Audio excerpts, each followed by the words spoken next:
What's up, you filthy casuals, and welcome to the Casual Shenanigans Gaming Podcast, a podcast all about everything PC gaming related. I am one of your hosts, JERMgaming, and tonight I am joined by Dave, the not-so-evil Viking 13. What's up, guys? I am joined by Joel. Hey, folks. And James. What's up? James is racking his fancy SM58 mic tonight like a true singer. Give us some of that sexy voice awesome. Quality right there, James. That'll do. You need to sing our intro next time. That'd be awesome. We don't really have a musical intro. I'll write the lyrics. You can sing mail time. Though we don't have mail. Spoilers. We sing it for us anyways. We had no mail this week. It's the second week in a row without mail, so obviously you guys don't love us, and we're gonna go kill ourselves. So let's start the podcast. What about that Avengers 2 trailer, guys? Did everyone see it? Oh yeah. I sent it to James. I was surprised that he didn't see it before I did. Well, see, Joel, I've been telling you lately like how I try not to watch any previews about movies I'm super excited about and stuff. It got me when I was weak. I was really tired last night, and I saw the Avengers 2 trailer leaked. I was like, okay. I just clicked on it. Hope was outside. Door was locked. Had a cigarette ready. I was like, it's time to go. And I sat there the whole trailer going, just a slow sound of a zipper sliding down. And we're off to the races. Anyway, what'd you guys think about it? I mean, it's kind of awesome. I think my most excited part about it is not even the new characters added, but except for the villain. I love James Spader. Huge fan. He's just got a great voice, and we've been watching the show The Blacklist, and that is probably one of the most surprising good shows I've watched in a long time. It's like, did you guys ever watch that show Terra Nova or get excited at all about it whenever it was coming out? Like, nope. Oh, really? That show it was like a Jurassic Park type of. It had an interesting premise, but it was literally just a random, stupid adventure. Had one reason about being excited for that movie. A soap opera. No, well, it was. I don't know. Who's it made by? I'm old. Spielberg was one of the executive producers. Okay. He was on that. Clarifying. It had one of the biggest budgets almost any TV show, like for the pilot. It was huge because they had real big sets and everything. Was it was it a 13 episode season? No, it was actually 24. 24, really? They finished it. Oh, they finished it. The finale of the episode was actually really good, but all the in between was just terrible. But anyways, yeah, The Blacklist is phenomenal. It's really, really good. I like James Spader's a great actor in it, and I don't know, like the premise is actually really good. It's not just a case of the week. It's a lot more than that. So cool. Yay for Ultron. For anyone who thought that like it was dumb that Disney bought Marvel, we got that Pinocchio song, in the Did you guys notice that was the song from Pinocchio? Yeah. Oh, yeah. Oh, nice. You want to hear some interesting Disney tidbits about that? Joy told me just last night. She was saying that context for everyone who knows. Joel's wife, Joy, is probably the biggest Disney fan I've ever met in my entire life. So for Disney trivia, we can assume Joy is the authority. Don't be afraid of a little shameless plug here. Oh yeah, I'm gonna plug the app. You can plug it. You can plug in a minute. Plug it right. I can plug it in a minute. You plug it right now, Joel. I can plug it right now. Go finish your anecdote and then plug. Okay. Anyways, Joy was saying that she knows that I was trying to look for music for my movie, right? Like trying to buy rights and stuff. And she said, watching the Avengers 2 trailer, having the Pinocchio, music, even because just because they're Disney doesn't mean like they can use any Disney song. Like between Disney, they have to like license music between each other. It's weird. He said it's just really interesting. Like even their own music, it's not like they go, oh, we own The Lion King because it's Disney. We can use a Lion King song in it. Like They have to like go through all these official crazy routes just as well. They like probably everyone don't have else. their own record label. Yeah, but it's like they have multiple. Well, they have different composers, different producers, things for everything, all their projects. But it's kind of interesting to think like you think like, oh, we just own it. We can use anything. Like I wonder if that's how Star Wars and Lucasfilm works as well. Like, can they use any Star Wars piece? Pretty sure George Lucas owns the copyright to everything because no one was standing in his way. Guys, little teddy bears with guns. Yes, sir, Mr. Lucas. This is why we like drink. The Ewoks? I like them better. Dave, can't hear you at all. but you were laughing when you said whatever you said, so I'm assuming you enjoyed it. Make sure your push to laugh is working. Jeremiah, you didn't like the Ewok. When did you first see Star Wars? User disconnected from your channel. Let's get this out right now. When was the first time you saw the original trilogy? I was probably 11. Oh man. I saw it in the movie theater. Well, so no, lucky, the original trilogy. The original? I User saw entered Return your of the Jedi channel. with the Ewoks. Oh That's my goodness! awesome. I saw the re-releases. So Time I for saw your the weekly 1997 James's old re-releases. post. Okay, no, James, when you saw Return of the Jedi, you were like 4, 5, I don't want to discuss that over the air. when did it come out, though? like 1983, I think. Yeah, they did. Oh man, I was born in '85. Yeah, you were like a fetus, James. I still remember going. I watched Star Wars when I was 6. Mm-hmm. First time. It was all obviously on VHS at the time. And then seeing the re-releases was amazing. That was such a huge deal. I remember James, did you ever get the little collectible little cards? I forget they were made by a lot. Almost indie like. Did they come with the toy? I think it was actually came through Taco Bell during the time for the '97 releases. I don't. Anyways, it was like a big famous card trading company. But I had one. It was like a hologram kind of one, and it showed the Jedi Temple. For what? I'm just thinking, 97. You're getting like. It was like You're 99 getting trading cards from Taco Bell, and I'm like, in taking college. community college classes. I think it was actually 99 because that's when the Phantom Menace came out. No, Phantom Menace came out in '99. Yeah. Oh, you're saying the re-release of the original Star Wars movies in 97? I still have the original trilogy on VHS. There's a box set, and on the back of the box set, I remember as a kid, because I got this I think in '93 or '94. On the backs, it said, it was a little quote from George Lucas that said, can't wait, for the people, for the next generation to enjoy this saga and the saga that's going to be continued. And I was like, what? More Star Wars? And there was a little card, and on the VHS, and the start of it had this Leonard Maltin interview with George Lucas, and he says he's working on the next scripts, and that was like from 93 or 94, and I waited all the way until 97 to see the re-releases, and there's gonna be new Star Wars. It was so exciting. Looking at our live stream here briefly. Yes. I was just going to say, for those of you just listening to the podcast, you guys are really missing out on how animated Joel gets when talking about Star Wars. Like, if you want to see some, childlike glee, just get Joel to talk about Star Wars for 5 minutes. I will bet you there's a VHS tape somewhere of Joel in a garage with a, toy lightsaber, making the sound effects. I had so many, there's I had way so many more Star Wars than that. movies. You have no idea.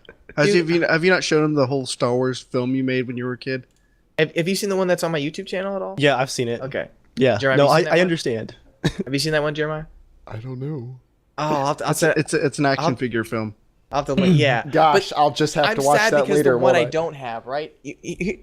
This is what Yeah. sucks, right? Joel's all you just I can't. All you Kickstarter backers, go look at what you put your money towards. Joel's directing his Star Wars masterpiece. That was freaking awesome. Come on. My love mom the little wouldn't strings. buy me an extra VHS tape. So one of the earlier videos I made, of Star Wars, I don't have anymore because I would make a little film of the week. And if I wanted to make a film the next week and I didn't have any extra VHS tape left, I would just erase over what I did last Oh, that's time. kind of sad. I know it is sad, but I was as a kid, it's that's all I had. But I liked that video. That was a good video. Joel just couldn't stop the creative juices. And yes, sorry to everybody who's tweeting at us. Twitch chat's not loading tonight. Oh, I'm in. Can you see me chatting at you? I see Yeah, you. I see you. Yeah. I chatted. It just connected. Everyone Technology. bombard. Send us your chats. So anyway, their Age of Ultron. I think that's what we were talking about, right? Oh gosh, rabbit trail. Yeah, I'm pretty ridiculously excited for it. It looks like they're really going the Dark Knight route, which I'm basically always okay with. If they do a good job. Most movies that try to go dark, especially superhero movies, kind of suck. But I don't know. It looks like it's going to be really good. And Joss Whedon, I have a lot of faith in Joss Whedon, but anyone have anything else to add before we start the show for reals? I'm not big into the comics at all. Like, I don't recognize a lot of the characters and whatnot, but I love the first movie, and the trailer has piqued my interest. So, I mean, just as someone who was really unfamiliar with a lot of it, it looked really good. So, the song and the voice acting at the end, so good. Well, yeah, like, James Spader. I didn't awesome. like him in The Office, but he's a good actor. Like, besides that, but yeah, his voice sounds like pretty nasty in a good way. Like, you can tell he's like a comic book hero, but it doesn't feel as cheesy as a lot of those comic book villains should sound. Mm-hmm. Like, the lines should be cheesier, but his voice, that was well done. I was impressed. And we believe chat's working now, so if you guys could test it and see if it's working for you, that would be awesome. And we need validation. No, all right. That was that wasn't real. I kind of said that like I was taking a poo. Yeah, I don't know, man. I thought it was more like it was just like we enjoy. Test the chat out. We done like something creative lately, Joel. we like interacting with people. Maybe it was for that reason. Creative right now. All right, it's so weird. Yeah, for any of you Marvel super fans, you may notice that it looks like between the news that's leaked about Captain America 3 and this trailer, it looks like they're really setting up the Marvel Civil War, which I am fairly excited about, and I'm sure anyone who really likes Marvel is fairly excited about. And with that, we begin Casual Shenanigans, a podcast all about everything PC gaming related, except and other when there's nerdy crap. Small bit of housekeeping. We are playing ARMA 3 after the podcast, so if you have the mod pack, play with us. Actually, free weekend this weekend if you don't have ARMA at all. Yeah, that's true. At least try it out. But if you're wondering, like now, you're like, I could just get it right now and join you guys. You won't be able to because you need the 12 gig mod pack. You'll need about guys, 23 gigs of downloading between now and then. We're not doing mod pack installation tonight. Hey, Shadow Branch, someone else chatted at us. Chat works. I totally thought Waves of validation. We need to make James's segment. His segment needs to be legit, and it needs to be like free games or cheap games or the news or the sale of the week.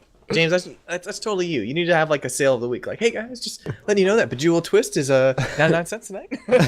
Well, yeah, if I was going to pick anyone to do that, it would be James because your game collection. You scrolled through all the how big is the hard drive in your PS3? My PS, it's only 500. Did you see his game collection? I saw his game collection. The PS3 is just like scroll. James, have you played any of these? I've played all of them. Have you beaten any of them? No. James, you know what you need? Get a TV behind you for your segment. Do like a stock market ticker of all the game sales going on. And be like, all right, guys, here's the breakdown for today's game sales. Look at the tickers going by in the background. Those ARMA 3 codes are hot, hot, hot. I don't know if anyone here listens to NPR, but has anyone caught the segment where they're like, welcome to the world section of the podcast. Have you there's a part where it's like they're like, let's run through the numbers, and this jazz music starts up. I was like, that would be James. Then he could be like, well, we got ARMA 3 on sale for $4.99. Looks like the industrial average is going down by. James can play the music that was popular when he was a kid. It's someone just hitting a rock on another rock, but you know, use what you got. It's better than Pecor's music. There's just no music. It was already old when you were just a little twig. The galaxies are still being formed. All right, we begin the podcast like we always do with the news. This first news item is not mine. I'm guessing it is Dave's. It is mine. All right, Dave, and I'm going to rib you for something right after this news item, so go ahead. Yeah, this is an article on VG247. I guess we probably should cite sources on these, seeing we're not writing these articles, we're just broadcasting them. Yes. About Battlefield Hardline.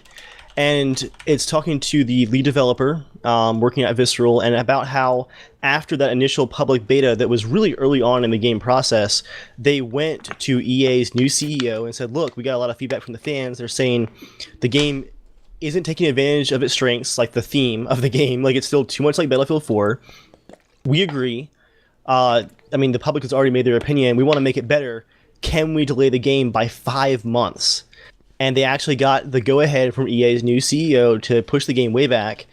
And he talks in the article about how for them, it was a really risky beta going so early. Like, their alpha period had just ended when that beta went live. It was the absolute bare bones version of the game. But from that, there's a lot of changes happening. I told Joel about this when all the explosives that everyone complained about. Like, there's too many RPGs for a cops and robber game. They're now pickup weapons. So you need an RPG as the criminals to fight against the helicopter, right? The cop helicopter, but if everyone spawns with 4 RPGs, that's way too much. So now they spawn. You say that so matter of fact. So you need an RPG to fight against the cop helicopter, right? Yep, absolutely. I mean, it's in the rules. If you check right your here. bank robbery manual on page 44, When the helicopter shows up, you better have rocket-propelled Yeah, it's grenades. right there, Shoot them guys. off in a population center. I know when I see you're not those just movie- a thief, you're a psychopath. I know when I see those stories in the news, I'm becoming desensitized because it happens so often, Dave. Yeah, all the RPG helicopter chases. Thank I know. you, I had California. to unsubscribe. Think to how that many part of the your internet. freedoms you would have to give up if there was an RPG helicopter case in a major population center. We'd all just be like handcuffed inside our homes for the rest of our lives. The government would be like, no, too far, shut it down. Are we going to start having campaigns against RPG and projectile weapons? They won't work though because they'll still be distributed by California State Senator Leland Yee. Callback. And RPGA. So instead of just removing the explosives from the game, which would affect balance, they're making them pickup weapons. So for the criminals, like, you have a certain number of vehicles on your team that have RPGs in the trunk. So we all know that everyone She who got that can't fire grenade them, in the trunk, you know what I'm talking about? so we all know that everyone who Her butt can't explodes, that's what I'm saying. Got that All right. joke in your trunk. All right, I'm done. like the classic battlefield helicopter scenario where the person who can't fly is the first one to the transport chopper. The moron who can't aim the RPG will be the first one to the trunk, but it's still better than everyone having them. Wait, can I be 2 places at once? You can be piloting it, one hand on the stick, the other hand on the trigger of the RPG. One arming it out the window. The chopper's upside down completely. You fire, the backdraft blows all the windows out of the chopper, everyone dies. But yeah, the article is pretty great. It also goes into in-depth about how there will be a second beta so that they can put all these severe amount of changes in front of the public. And they've even gone as far as making a Battlefields 2 style change where both factions will have a completely separate weapon list. Like, there will actually be totally separate weapons. Which will likely be reskins of the same exact stats and won't actually be that different. It's an impressive effort, though. And that's why I titled this little article, like, I think Hardline really was one of the truest betas we've seen in recent years for, like, a major release. I mean, delaying the game to implement feedback is a pretty serious move. Yeah. You mean actually using the beta period to improve the game? That is a rare and unprecedented move, and I can't believe EA would, they just care about us, guys. All right. That's their tagline, EA, we just care about you guys. And I actually have to swap news items 2 and 3 because I messed up and I typed 2 in. So, Joel, if you could just drop 2 after 3, 3 will become the new 2, 2 will become the new 3. Nothing makes sense anymore. You may have heard there was a class action lawsuit against EA for Battlefield 4, which, as you might remember, was a launch that was, shall we say, less than optimal. Even though... I'll just make a note here. Any console game that at launch crashes back to the main hub of the console has some issues. Could be worse. It could be like Drive Club, and then you get to opening day, and they're just like, where is it? Oh, it's not coming out. It doesn't exist. Sorry, we didn't know how to say. We need to talk. It's broken. 2 weeks later, the PlayStation Plus version of Drive Club has not the released. PlayStation Plus version, you're free just for having it version. But if by They free did you mean release the it. version you pay for by paying for PlayStation Plus, yes. And you mean Drive Club, the game when they announced the PlayStation 4 and everyone was just screaming in glee the entire press conference. They said, Drive Club, completely free if you have PlayStation Plus. Well, like when it comes out at launch day. 1 Would you year rather later, them release it broken and then giving everybody a bad experience? they did though. That's the thing. It was broken and everyone did have a bad experience, except for the people with PlayStation Plus who couldn't play it. Period. So some people didn't have a bad experience. I think they did, because if they were like me and they were like super excited to play it, and then they couldn't because it doesn't exist anymore. Oh no, I hate consoles, but I'm gonna have rage when my favorite game doesn't come out. All right. So anyway, there's a class action lawsuit against Battlefield, and a judge in the case ruled that the alleged false and misleading statements about the game were not actually fraudulent, but were instead just the sort of vague, optimistic noise you expect from the upper management of a major game publisher. Exactly. So the lawsuit claimed that EA executives knew the launch would be bad, but made materially false and misleading statements. And based on that, quote, issued strong fiscal 2014 financial guidance for the company in order to entice unsuspecting investors to sink their money into it. And the judge ruled that at least some of those statements were nothing more than corporate confidence. It does not constitute the foundation for a lawsuit. So there you have it. I mean, wouldn't they have to prove like willful negligence and like willful deception? Yeah. So the important thing to understand, like if you're upset about this, is you don't have to like it. EA did not prove they were innocent. The prosecution was not able to prove they were guilty, and that's how the system works. There could have still been willful lying and just all kinds of stuff going on. It's just that they probably couldn't prove it if that was the case. I have a really I wish I had the link to it now. I meant to actually add it on this like 4 days ago. I read a really, really good article about like when games get delayed, right? And promotion, right? Like the marketing team is completely different, obviously, than the developing team, right? Like whatever game may it be. It's let's say it's just ARMA 3, right? Let's just say ARMA 3 is being built and it's supposed to come out October 15th. Well, they get close and it gets delayed or whatever, the bugs patches, right? Well, you don't just like make a whole game, right? And like a week before it's going to be out, you go, "Oh, hey guys, we got a game coming out. Do you guys want to play it?" And sell it. No, the marketing team usually spends about a year promoting it, or at least gearing up. They figure out a due date because they have to promote it and figure out a way to get it out there. So the article is just interesting, and I think it brought to light again that you have games that come out, and that's why sometimes games will be a little bit broken because they are planning over a year ahead in advance of figuring out, okay, it looks like we're planning for December 1st, and they're getting really close, and they're like, crap, we're not gonna be able to make it, or we're barely gonna make it. What do we do? Do we lose all of that promotion that we've had to plan for? I don't know. I just thought that was just interesting. I didn't think about the aspect of, well, it's you have another company that's has to plan it for a whole year. They get the whole company, but yeah. Well, I guess it could be a whole different company doing it. It could be depending on publisher and developer, but yeah, I guess I wonder what happens. Like you have that train going of promotion. What do you do? Because once it goes away, it's hard to get back. Yeah, you kind of have your opening window, which hurts games like Drive Club and Battlefield 4. Most people play the game in the first window after it comes out. So, hold on, everybody. I'm getting an ad. Has just decided to load, and it won't go away for 10 seconds, and I freaking hate everything. Same thing that happens with hockey games. Think of it. There's not a lot of hockey games that come out, right? So there's maybe 1 or 2 games that come out, maybe every other year. Oh, guess what? I muted Firefox, but it doesn't mute the ad. Oh, mute Flash. Okay. Flash Player is like its own standalone thing now. I freaking hate. Quick sidebar. I actually dot. I have had AdBlock uninstalled on my work computer for 2 weeks now. Today I reinstalled it because YouTube keeps playing a 20-second ad for a metal album from Solid State. I actually have heard of this band before. They're pretty good. But the album starts playing in the middle of a double bass metal solo right in my ears with no warning. And it goes right to the full blast thing for 20 seconds and you can't pause it or skip it. And it's so loud. Obnoxious. Who would want that? I like the band. I don't like the ad. Ugh. Rant over. Welcome. You were saying about hockey, Joel? No, I was just saying it was actually on a podcast Beyond. I was listening. They were talking about a hockey game and saying that it's not like there's a lot of hockey games coming out. It's just one. There's pretty much only room for 1 or 2 games very specific like that because it's not a huge audience. A game like that has to do really well or they'll never do it again. Yeah. It's not the game could be a 10 I don't know if it does 8.5 it's got to be a 9.5 really because the small market that even can play it. That's why you don't always wanted to have a really good beach volleyball game, but the market for it sure is so small. It did. What about Dead or Alive volleyball?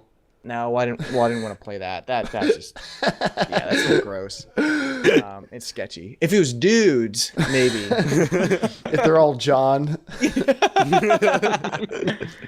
I used to play the NES one. Do you remember that one, James? It was like I forget it was called like I Spike can't remember what it's Volleyball. called. There's no There's like pretty much power or one. something. Yeah, I'm sure you've played it before, but I used to play it all the time, and I used to play it on my Mac on an emulator all the time during classes.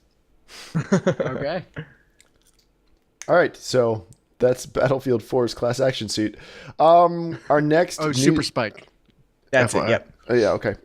Up next, we're not going to spend These very youngins long don't on this. care about that, James. Dave, you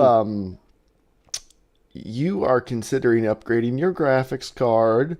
Actually, it would be a slight downgrade. We're skipping the bargaining that we've been doing on Skype. Temporary downgrade. Yeah, temporary downgrade. Dave, why don't you give everyone the 30-second, and so help me, I mean 30-second version of what you're doing, and then I have a follow-up that I promise is not making fun of you. I make currently no have- promises. I currently have two GTX 680s and SLI. They work very well 99% of the time, but I bought two different brands of cards and two different SKUs, which are not quite running in perfect sync. And usually it's ARMA or DayZ after a certain amount of runtime will eventually have graphical corruption and artifacting that will then spread across my computer to like my browsers and other open windows and stuff. And it requires a hard reset until the corruption goes away, and it's annoying. It usually happens like right when I'm about to like change games and start live streaming. Everything will start to get corrupted and artifacty, and I'll have to restart. So I'm looking at possibly going back to a single card for at least a little while and seeing if that fixes the problem. I mean, the two cards are great, just the two of them together, they're not playing well. So My follow-up for that is, as much as I make fun of you, I kind of decided today, I think I'm going to get a 970. My R9 290 is an awesome card. Performance-wise, it's exactly the same. It's making my office so hot, and it's just pissing me off. I left I left ARMA 3 up so James could join, should test joining the multiplayer server before we play ARMA tonight. And I left it up and went to eat dinner with my wife, and came back in my office later. And for whatever reason, sitting on the server browser screen of ARMA 3 requires 100% of the GPU. Thanks, Bohemia. So I walk in my office just to hear. yeah, And there's that not burning smell, but the smell of like a car that's been driven at like 6,000 RPMs for an hour, and everything's just warm, like it's humid in here. I just hear, like, why? The car's sitting at 85 degrees Celsius, just screaming away, and I'm like, it might be time for a change.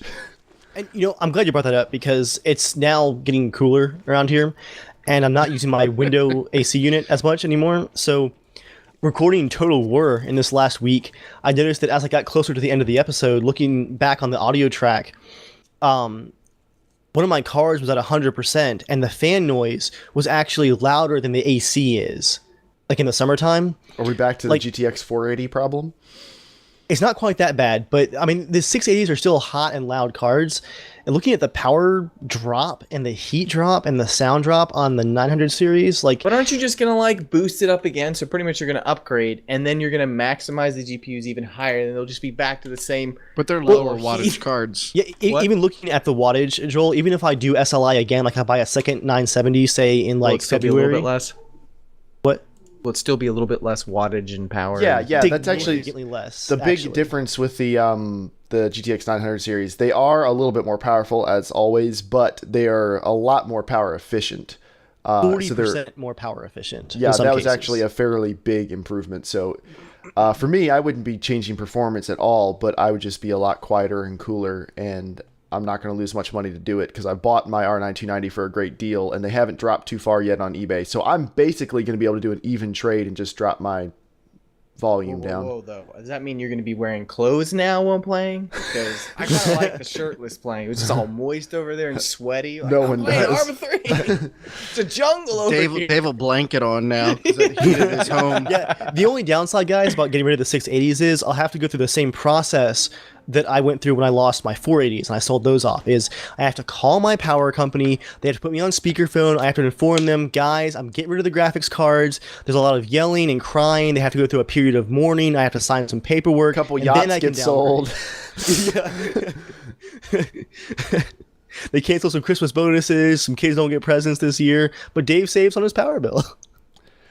But if you are interested in getting, say, an AMD card, even if they are a little bit loud, you may be in luck. News item number 4. AMD R9 290 cards, they dropped the prices of them after the GTX 970 980 launch. The MSRPs are now $350 for the R9 290X and $250 for the R9 290. That's a really great deal because performance-wise, these cards are very close to the 970 and the 980. For quite a bit less money now, you can get a 290X for 970 money, and you can get an R9 290 for, I don't know, 960 money, but the 960 is not out yet, so GTX 770 money, I guess. So that's pretty good, although my version of the card, my Gigabyte, is still going for about $320, but yeah, that's pretty cool. So if you were thinking about getting an R9 290, they have dropped in price.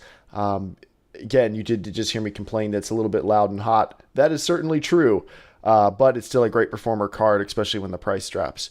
So that's something you might be interested in. Now, whose news item is this next one? This looks like Dave's. It does look like Dave. Let me check it out. Anger. I can talk about this one. Let's check it if out, you wanna guys. Go ahead. Yeah. Yeah. Let's go ahead, Joel. So It's all there's you. apparently a developer who had a game on Steam, and it was an early access, and then it went to just full release. And correct me if I get anything wrong. Basically, he had problems with that, and it wasn't labeled correctly when it finally went through. What happened it was was actually labeled when it. I'll cover the problem here, Joel. What happened was Steam launched a special Halloween sale where they were like posting one of those pop-up windows where you can scroll through like scary games. And his game was like number 3 on the list, which was exciting for him. He's part of a 2-man team that made this little indie Halloween game thing. But the picture that Valve used on Steam was still like the early access available right now screen. So he was very offended that his just released game was still labeled as early access on this big sale that was happening. Yeah. And I can understand going, crap, you're big, a big time to be able to make some sales on a game that maybe you might not have any other chance because it was a Halloween specific type game, right? Well, it's a good thing he realized it's only a game and life goes on, right? Yeah. Well, well, here's the thing. You say that, but maybe the guy was developing and that's the only thing he's been working on. Like that's what he's been working on by himself. So it's a big deal. So what's an appropriate response, Joel? Well, yeah, I know what an appropriate response would be. It should not be what that guy did. But I'm just saying, like, No, I'm trying to tee you up to take a swing at it, Joel. I'm teeing the ball up for a spike. It's obviously sending death threats to the founder. Of Yeah, here's the tweet, Steam. guys, verbatim. He tweeted after a couple of like really profanity-laced tweets about how Valve was taking money out of his hands. He tweeted a tweet that just said, very calm punctuation, "I am going to kill Gabe Newel. He is going to die." That was the entire tweet. And Gabe Newell's robot army perks up. They're like, "Oh yeah." Gabe Newell's got an Ultron or two stashed away somewhere. It's He's like, got a just give me- G-Man somewhere hiding in the closet, just waiting. Guy shows up with a briefcase. It's time. All right. So People are crazy. And idiots. what kind of sucks for this guy is that for his partner, actually, he's a part of a 2-man team. Their game was immediately pulled, and Valve just said, because of a threat made from these developers towards one of our employees, I wonder who that could be, we will no longer be doing business with this developer. So this guy has essentially, I think the day after, he signed over all the rights to the game that he had created with his partner to his partner. They sold all the shares. Yeah, so that his partner can hopefully get back on Steam, because it was either that or they both just get screwed. So at least he tried to help his friend out in the end, maybe? Yeah. He also he admitted that he's pretty much done being able to work in the game industry. Other than his wonderful comment of being about working in a 1,000-man. Oh, I will yeah. not say the What? word. What? I will say the soft version. Crappy. Working for a 1,000-man, crappy corporation making games. Basically, he said that he can never put his name on a game again. Like I made this. He's gonna be like hidden know, in some he's gonna have corporate structure. A lot of luck getting hired somewhere now. Right.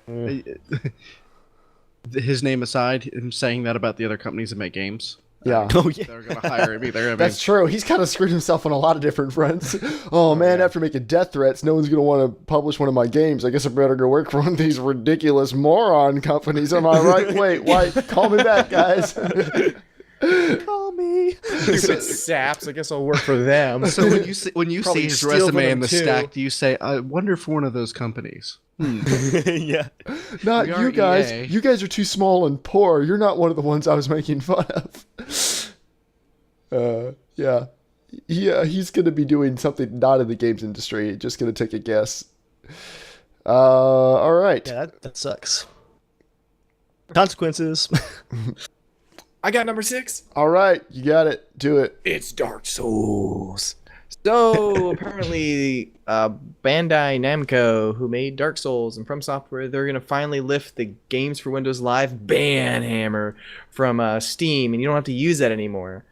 But the only thing I am hoping for, that I don't know if I have any luck, but they are moving it over to the Steam servers. But does that mean the Steam servers are still gonna, like, is the game gonna actually work, or just you don't have to go to Games for Windows Live? Yeah, I hope the it game's actually still means broken. the game's actually gonna be working correctly. You have to have Evolve installed to play with each other. Evolve, and Origin, and Unity. This was actually great news for me and Joel because we've been trying to play through Dark Souls 1, and according to Steam, I'm like 20 hours in now. But since like July, we haven't been able to join the co-op part of the game at all. It just has not worked since July. Like, Yeah, DayZ Experimental has been 6 or mostly 7 hours of playing the game has been just by ourselves trying to figure out how to summon each other. Is that a Yeah. server thing or is that a game thing? Because when we tried on Xbox, it was the same way. Well, we were also like now John and I kind of figured out exactly how it works. We So were the it's kind same of- level. Yeah, but we also kind of figured out.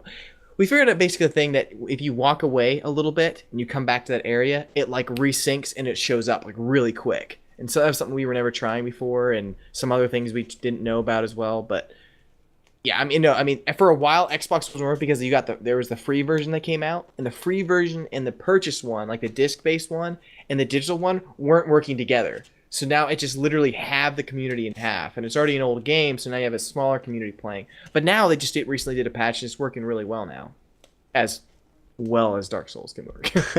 and I do actually really want to finish the first game. I am actually enjoying the first one outside of the Games for Windows Live boss, which I haven't been able to beat yet. And your save games transfer over too, is the other exciting part about the patch coming out. In theory, let's hope it works. Yeah. All right. Next bit of news. This very narrowly missed the Singularity Shame segment. Very narrowly. Far Cry 4 has announced its season pass. It's $30. Here's what it includes. Listen carefully. It includes a co-op prison break, a mythical creature hunt, several hours of additional content, and a PvP multiplayer mode. In case you missed it, multiplayer is part of the season pass. The How main much is the game, game now? $90? yeah. Twitching. The description of the regular vanilla game has no mention of multiplayer.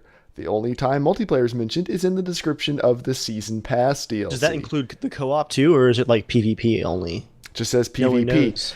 Now here's the thing. I don't want to sound like a hypocrite.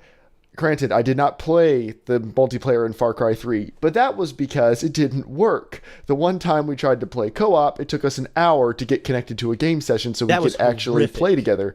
Worse than Dark Souls even. PvP worked a little bit better, but not that many people played it, so they've undoubtedly hit upon the solution, which is make people pay for the multiplayer mode. Instead of putting it behind a paywall, if you don't want multiplayer that bad, just don't make multiplayer and put the resources into the rest of the game, because Far Cry 4 is probably going to be a great game.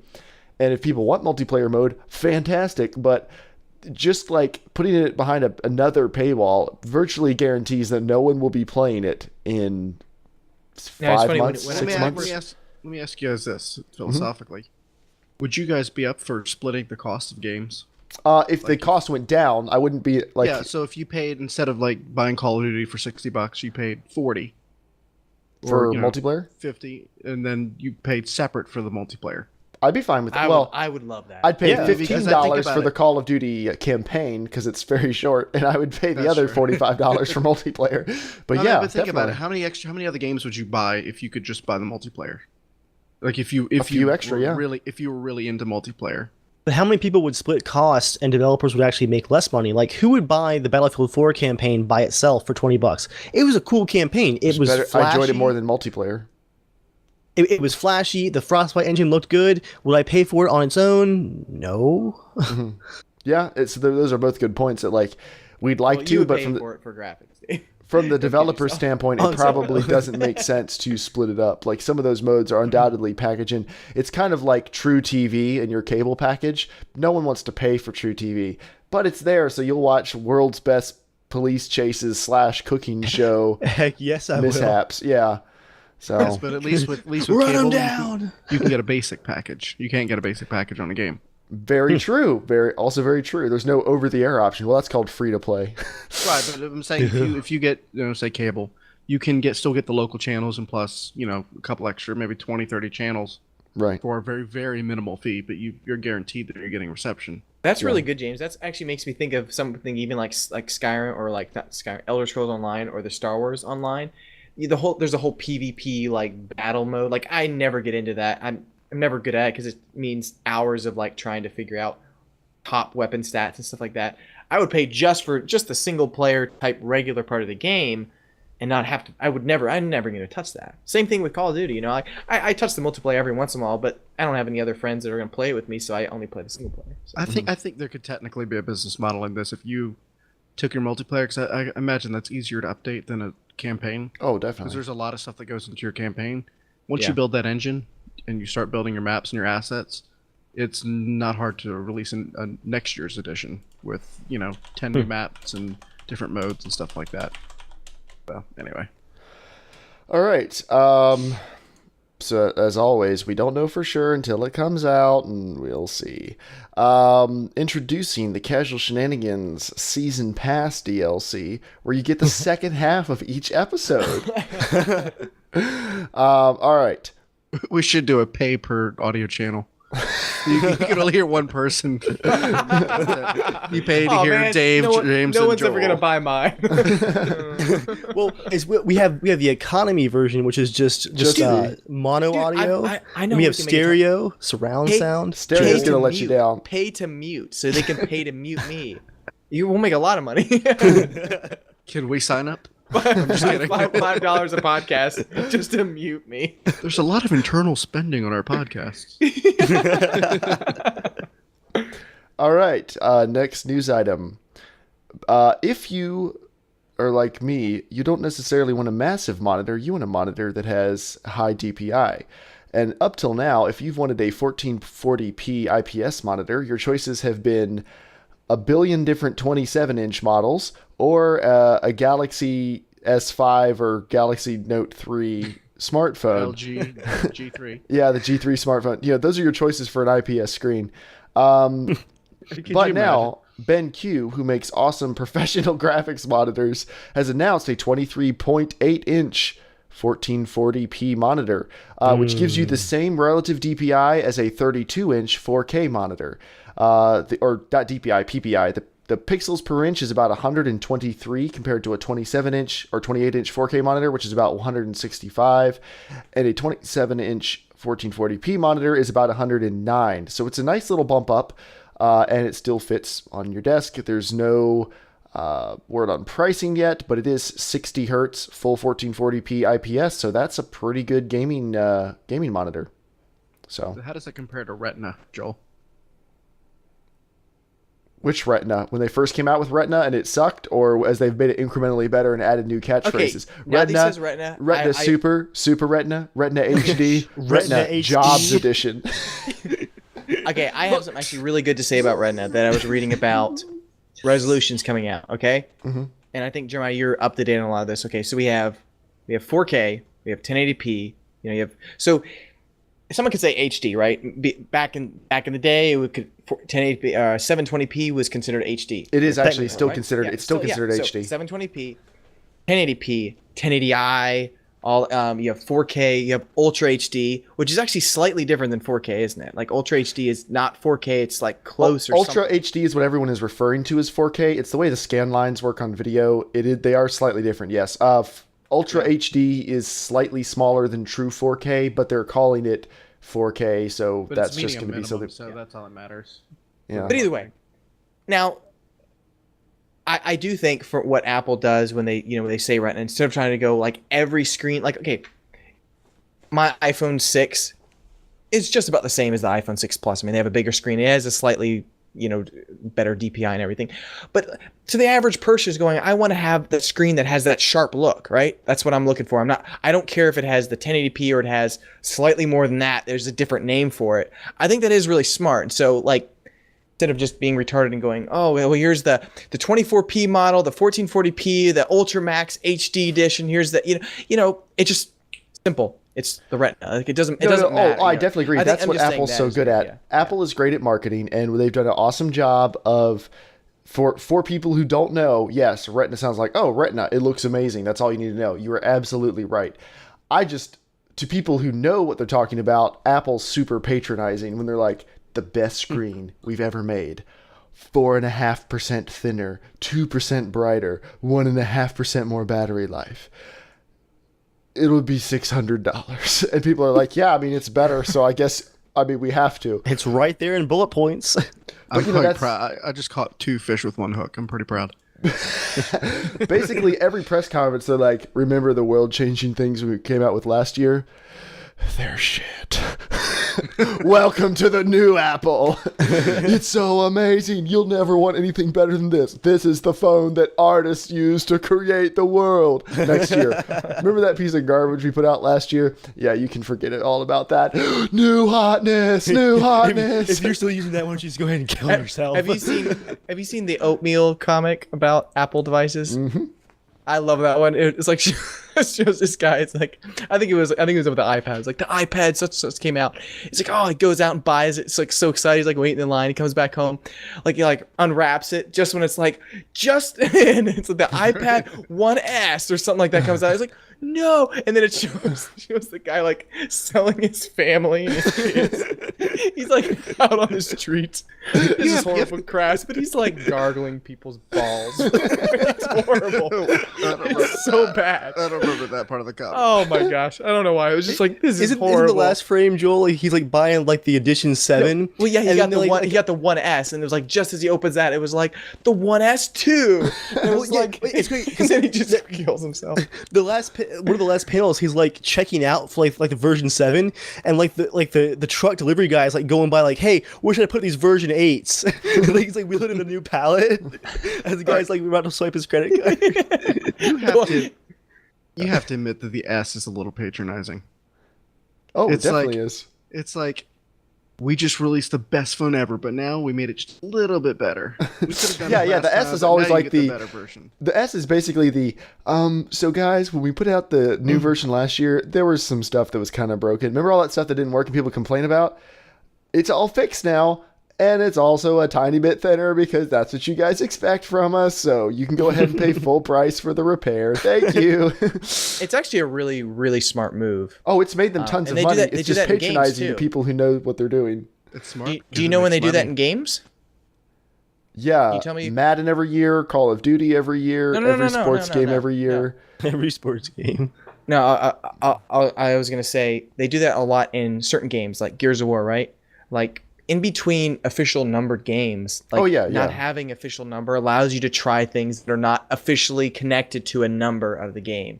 So like they can try to be risky and try something that might be crazy and people not like, and then the next game might not have it because people don't like it. So instead of Apple whipping out they have a long development cycle for every one of their phones. So instead of having a brand new massive redone, they let that phone live for 2 years. So rather than just whipping out a brand new, Well, they have to technology because every single most people are on 2-year contracts because they can't actually afford to buy these $700 phones unsubsidized. they're not $700. Yes, they are. Who pays $700 for a phone? People who upgrade every year.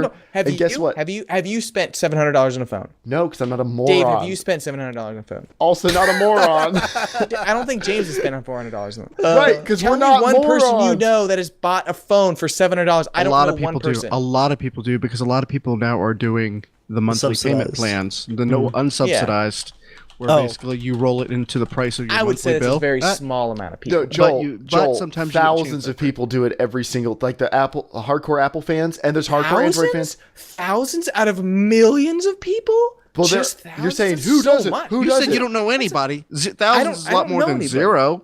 I know, but I'm saying that you're making it sound like it's a huge, gigantic group of people spending $700 for a phone. Thousands is a pretty substantial group of people to do Compared to anything millions, stupid. that's like, okay, that's like maybe Joel, I would say 2%. Why don't you go? Hundreds of Why don't you go to a phone store and ask them how many people do these re-ups or the whatever plan? Verizon has a plan, Sprint has I a will plan, do that. T-Mobile has I a will plan, ask them. AT&T have plans. They all have plans now to where you just pay a portion of your monthly bill to include the price of your phone, as opposed Yeah, to I know what you're talking Okay, about. all right, Joel. Here are I just never heard of anyone that I know personally. I mean, like my brother, he doesn't do it. My sister doesn't do it. Your brother doesn't do it I mean- because he gets it free every 10 seconds. That's true. I'm like, do you guys know of anyone? Yes, I no, do. I don't. I know a couple people who have bought them off contract, like for full price, but it wasn't ever because, like, it wasn't right when it came out. It was they broke their phone, and instead of taking the cheap replacement, they were like, "Screw it! I guess it's a good time to hand out $800." Well, I guess it just makes you laugh when you guys so it's a $700 thing. I'm like, you do realize how much those Android phones too are out of contract. No, I agree. They're expensive too. It's not like They are. Oh, iPhone's the only one that costs a lot. Actually, like, these are Joel, really expensive I piece paid of technology. $389 for my phone with no contract unlocked. I was going to follow that up. Android much ones is are yours? a bit cheaper. $380. Well, yeah. Well, they're made out of cheaper. The Nexus 5 is actually extremely the Nexus nice. 5 is cheap. Yeah, Joel- very high Joel- quality of the build. It is one of the cheaper of the high-end phones, but it's still It's a great- not- it's a Joel, great phone. you know I'm there are saying, Android but, yeah. phones that are made out of like aluminum and all the like the really high quality materials that iPhones are made out of. You know they make plenty of Android phones out of those as well, right? You know they're made by a lot of third party, just tons of third party. And I'm sorry, pieces. Right. iPhones. if yeah, like iPhone isn't? Foxconn, who makes A all very of small Apple's amount, crap. very I'm sorry, does They do almost Samsung not everything make from stuff scratch. for Apple? No, Like I'm the screens. I'm sorry. not as much Who as makes Apple wait, stuff? Foxconn? Does does Apple Foxconn do it? Foxconn does. Oh, okay, that's Apple- weird. I know that. I didn't say all. I said Androids are pretty much entirely all sorted out by other Like companies. all of the iPhone, which is made by No, it Foxconn. isn't. I'll show you an article. I'll show you an article. While he's finding Wait, that, guys, I'm going to get popcorn. Hold on. the iPhone 6 unsubsidized prices: the 16 gigabyte version without a contract, $650; the 64 gig version, $750; the 128 gig version. Hold on, guys. I have to stop you guys right $850. now. Do you know who made the A8 processor, Joel? I don't know offhand. Samsung. Yeah, I know other parts. That's the of it main is made. core component of the I'm s- iPhone, except the screen, which is also third party. iPhone 6 without contract, $950. $950 for a Look, 6 the- plus 128 The gig. new deal with Sprint right now is you get a $50 a month plan, and you can get the phone, but you do the monthly payment on the phone. So you guys think both an Apple and just the Android Nexus, they have the exact same type of development. They are all built in-house or are completely sorted out by other companies. No, I I'm don't saying think any Apple of us is claimed way any of that. more in-house. Nobody than said that. other You're the only phones one are. that claimed That's that all they I'm did a lot of saying. stuff I didn't say it in-house. was. I didn't say it was completely. I didn't say that. I said a lot more. No, you said most of their components. I just named the most important components. Okay, so Processors yeah, and they're screens. the I'm sorry. big they're Do big they not make? They make components, the but little they're not everything. apple that goes on the back, and they make the packaging Yeah, and the insert here's a good- leaflets and all Back that up, James. stuff. Back Here's up, a James. controller. She Here's a peeking, controller. baby. She peeking. This whole piece is one giant piece, but there's also like 1,000 other pieces inside of it too. So yeah, That's the not screen even is one huge. piece. It's two pieces. Okay, that's we're not. That's semantics. We're not doing that. You know what I'm talking about? I'm just saying. I think it's for like the most part, 3 Apple pieces. does do so much. Your in-house argument is that invalid. I commend them.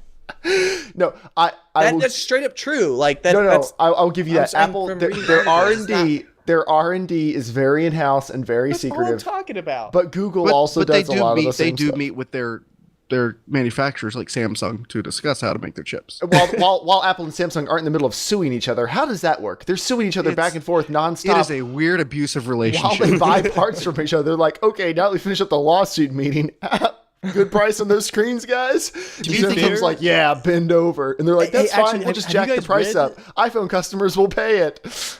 Have you guys actually read about why like the details of how that lawsuit started. It's actually really fascinating. I would actually definitely vote for Apple on this one. Really fascinating. Yeah, Want to read about tort reform? None of us have heard about it, but it's fascinating. It was a lot of patent stuff, but basically, the long story is like Samsung has a horrible history of stealing from everyone. Everybody has sued Samsung, and for good reason. And Apple does the same thing. And when it came to Apple, basically Samsung used all these connections that they had to steal everything they could get their hands on from Apple. But they've been doing it for forever. The amount of times that they have been smacked down by the government in South Korea, it's insane. All right, next news item.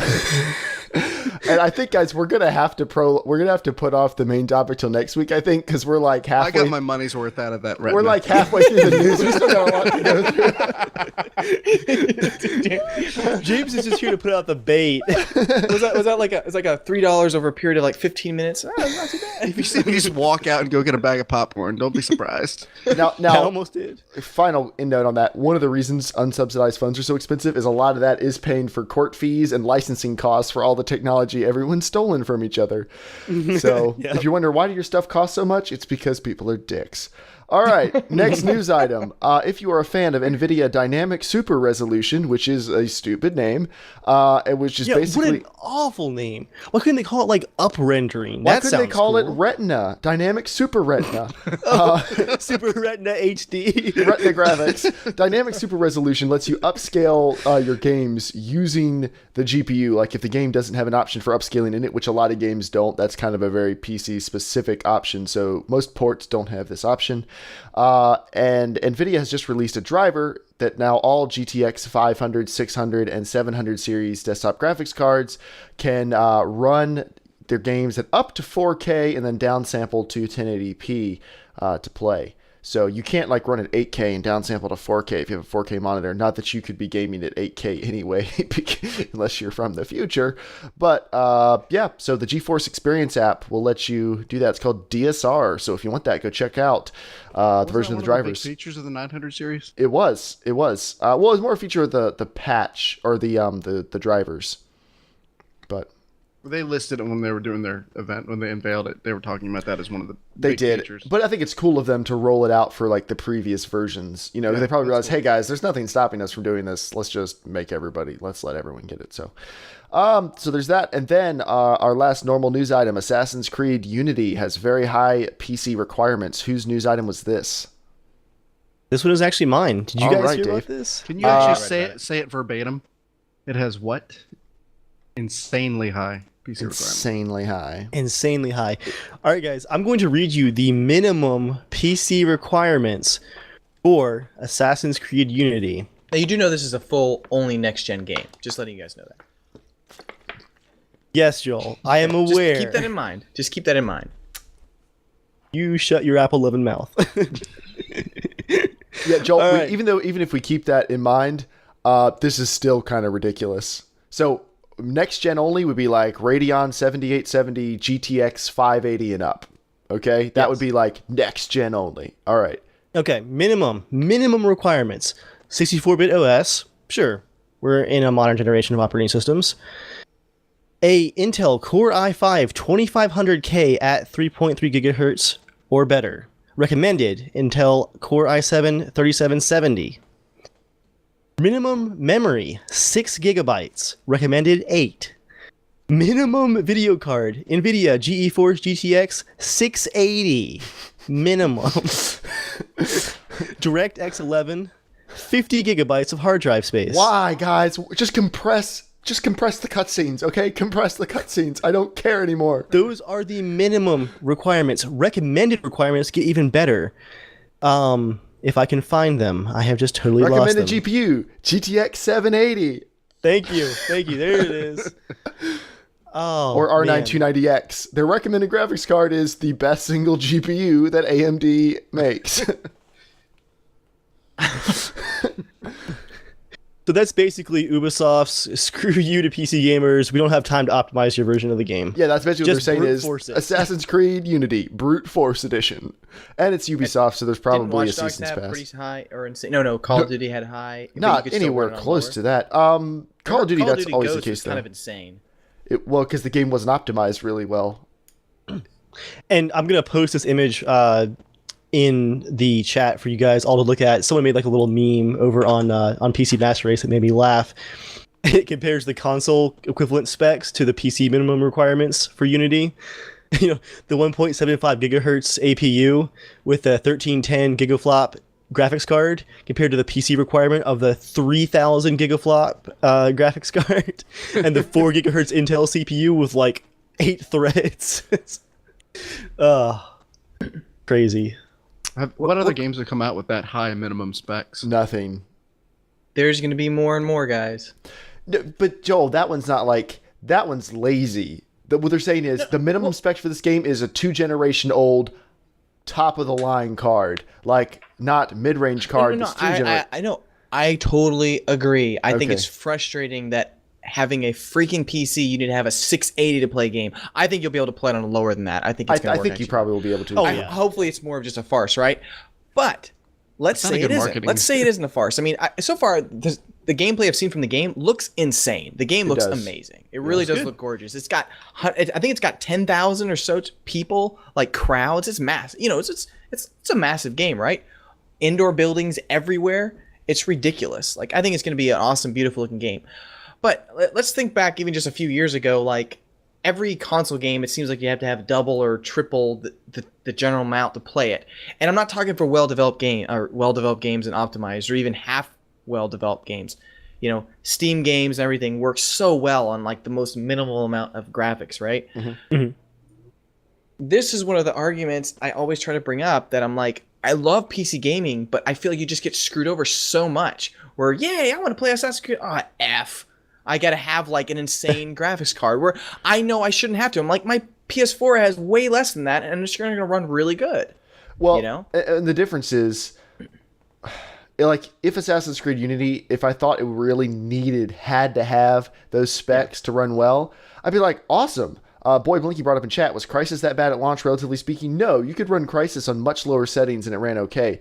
I played it on a laptop. If you wanted the true eye-bleeding, you've never seen anything this good in your entire life stuff, you needed top of the line, and people were happy to do it. So if Assassin's Creed Unity was the same way, it was like, guys, there'll be a 10,000 person crowd, every person's unique, you can hop into them, kill whoever you want, like, that would be a game-changing, game industry-changing experience. I'd be all on board, and I would say, sorry guys, if you can't handle it, you can't handle it. The same way I feel about Star Citizen. Star Citizen's going to have like recommended specs that are probably going to blow that out of the water. Like the recommended specs probably haven't even been made yet. But the reason for it, it's like, hey guys, this will be like one of the best graphics games that's ever been released ever, and it's a giant like open universe. Sorry, you got to pay to play. And I would even say for that game is, you know, you have to have the high minimum specs for just graphics that it's not. That game is not mind-blowingly amazing looking, but it's the scope. But the scope is huge. Yeah. Like it's a great looking game, but I would say the graphics are better than even Assassin's Creed Unity. Like from what I've seen, like art style and everything, like it looks like it has a lot more going on in Unity. But the space game is massive, and planets and, you know, tons of other things. So it's not just only the ship models and things that you're thinking about. Right. So I can understand having to have a, you know, large hard drive, large amount of RAM, large, you know, GPU or whatever. Everything large. It just feels like the recommended specs here are just laziness more than they're actual, like, we have to have these specs. It feels like, hey, with these specs, it'll actually run pretty well, and we don't have to put a lot of time into patching it. Remember Watch Dogs, those ungrateful PC gamers? Well, screw them. Yeah. I would say, though, other than just jumping to conclusion on this, remember, this is the start of next-gen games, right? Yeah. I mean, 1 year later. Well, hear me out on this, right? So we've been having PC games that are based off of console games that have 512 RAM, right? Mm-hmm. We have 16 gigs of RAM. That's ridiculous. Okay, no wonder we can run them so well. But the same way with even trying to run a freaking emulator like a PS3, like you have to have an insane CPU to run those things because it's hard to port stuff over like that over on a PC. Like you have to have an insane overhead. Well, now we just got the next jump. But they're running x86. Yeah, no, that is true. So I'm curious why we're doing that. It's not like going from a cell to a x86. We were told this will make ports so much easier. Yeah, it's probably true. I think probably next year, as games start getting smoothed out on PS4 and Xbox One, how the development goes, they'll have a better way of. Yeah, Joel, I think you're actually right there. I think what we're going to see is like for the maybe next year or so, a lot of ports are going to be rough because they're trying to get these next gen games out more quickly, and they're getting more familiar with the hardware. And they're harder to make. I mean, that's the reality of it. Like every article I seem to read in podcasts about games is their development size is like 3 times as large. If the new Halo, it's like every game they make, you know, people are demanding that games look amazing. I saw, did you see that? It was some meme on Reddit somewhere it was just like a graphics comparison. One was like how gamers are nowadays. Showed an image of 007 GoldenEye, and it was like, man, these graphics look awesome. They're so real. And then it was like GTA 5. It was like, these graphics look like shit. And I'm like, wait a second. Yeah, you know, I think everyone's like grown such a, you know, accustomed to games look so amazing, you know, that every team's got to have an insane art team or whatever. But yeah, no, it's true. Well, as this you will connect approach to my rant a little bit later, but I think the problem too, Joel, is as games approach closer to photorealism, the places where they miss, it's like the uncanny valley thing. Like you notice the mistakes more often the closer they get. yeah. I mean, in GoldenEye, like those shapes were anything close to photorealistic, but you're like, my imagination can like fill in all the blanks here. Like I see how everything works. Like this is a table over here, and now I'm outside in the snow. Like I can see this.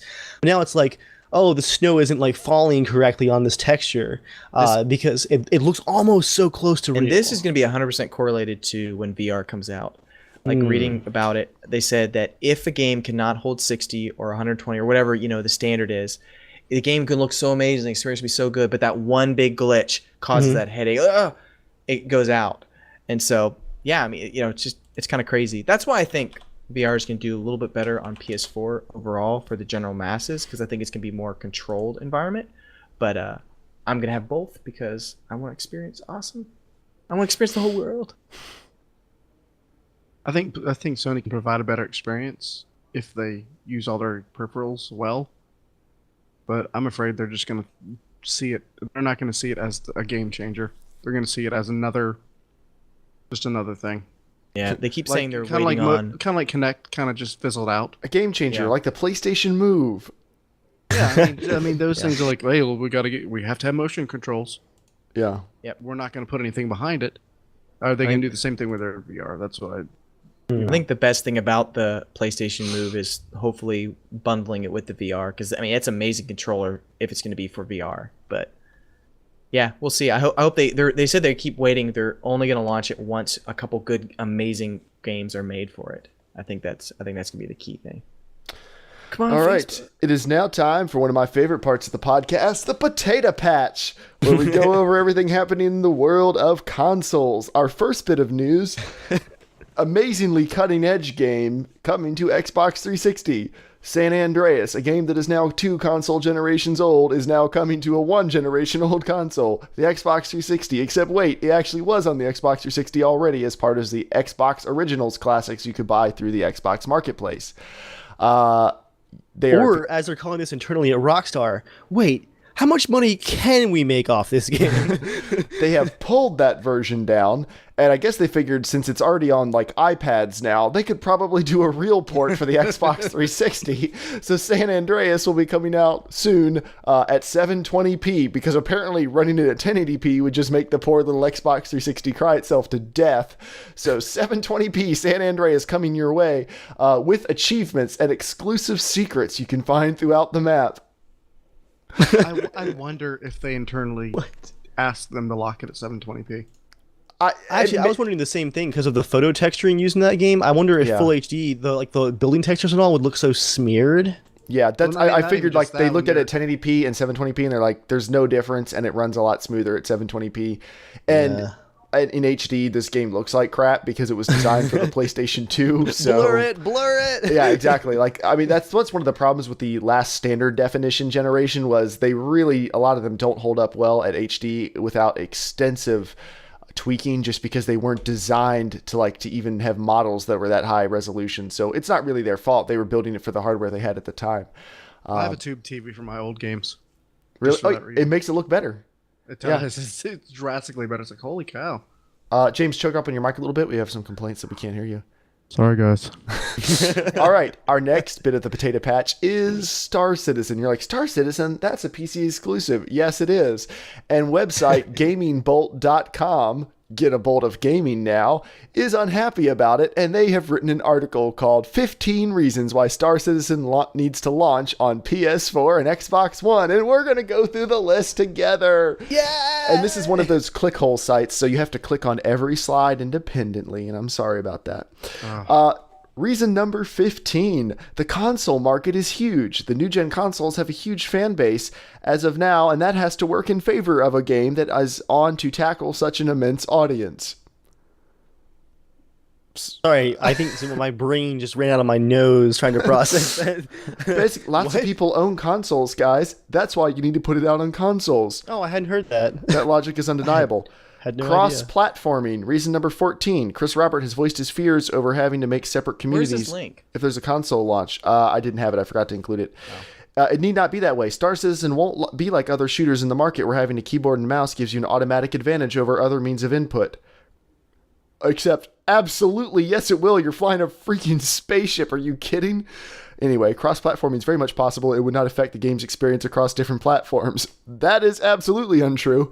Wait, And they don't just want to port, they want cross-platform? they want cross-platform. Guys, the mouse and keyboard people are going to be getting raped by the joystick people.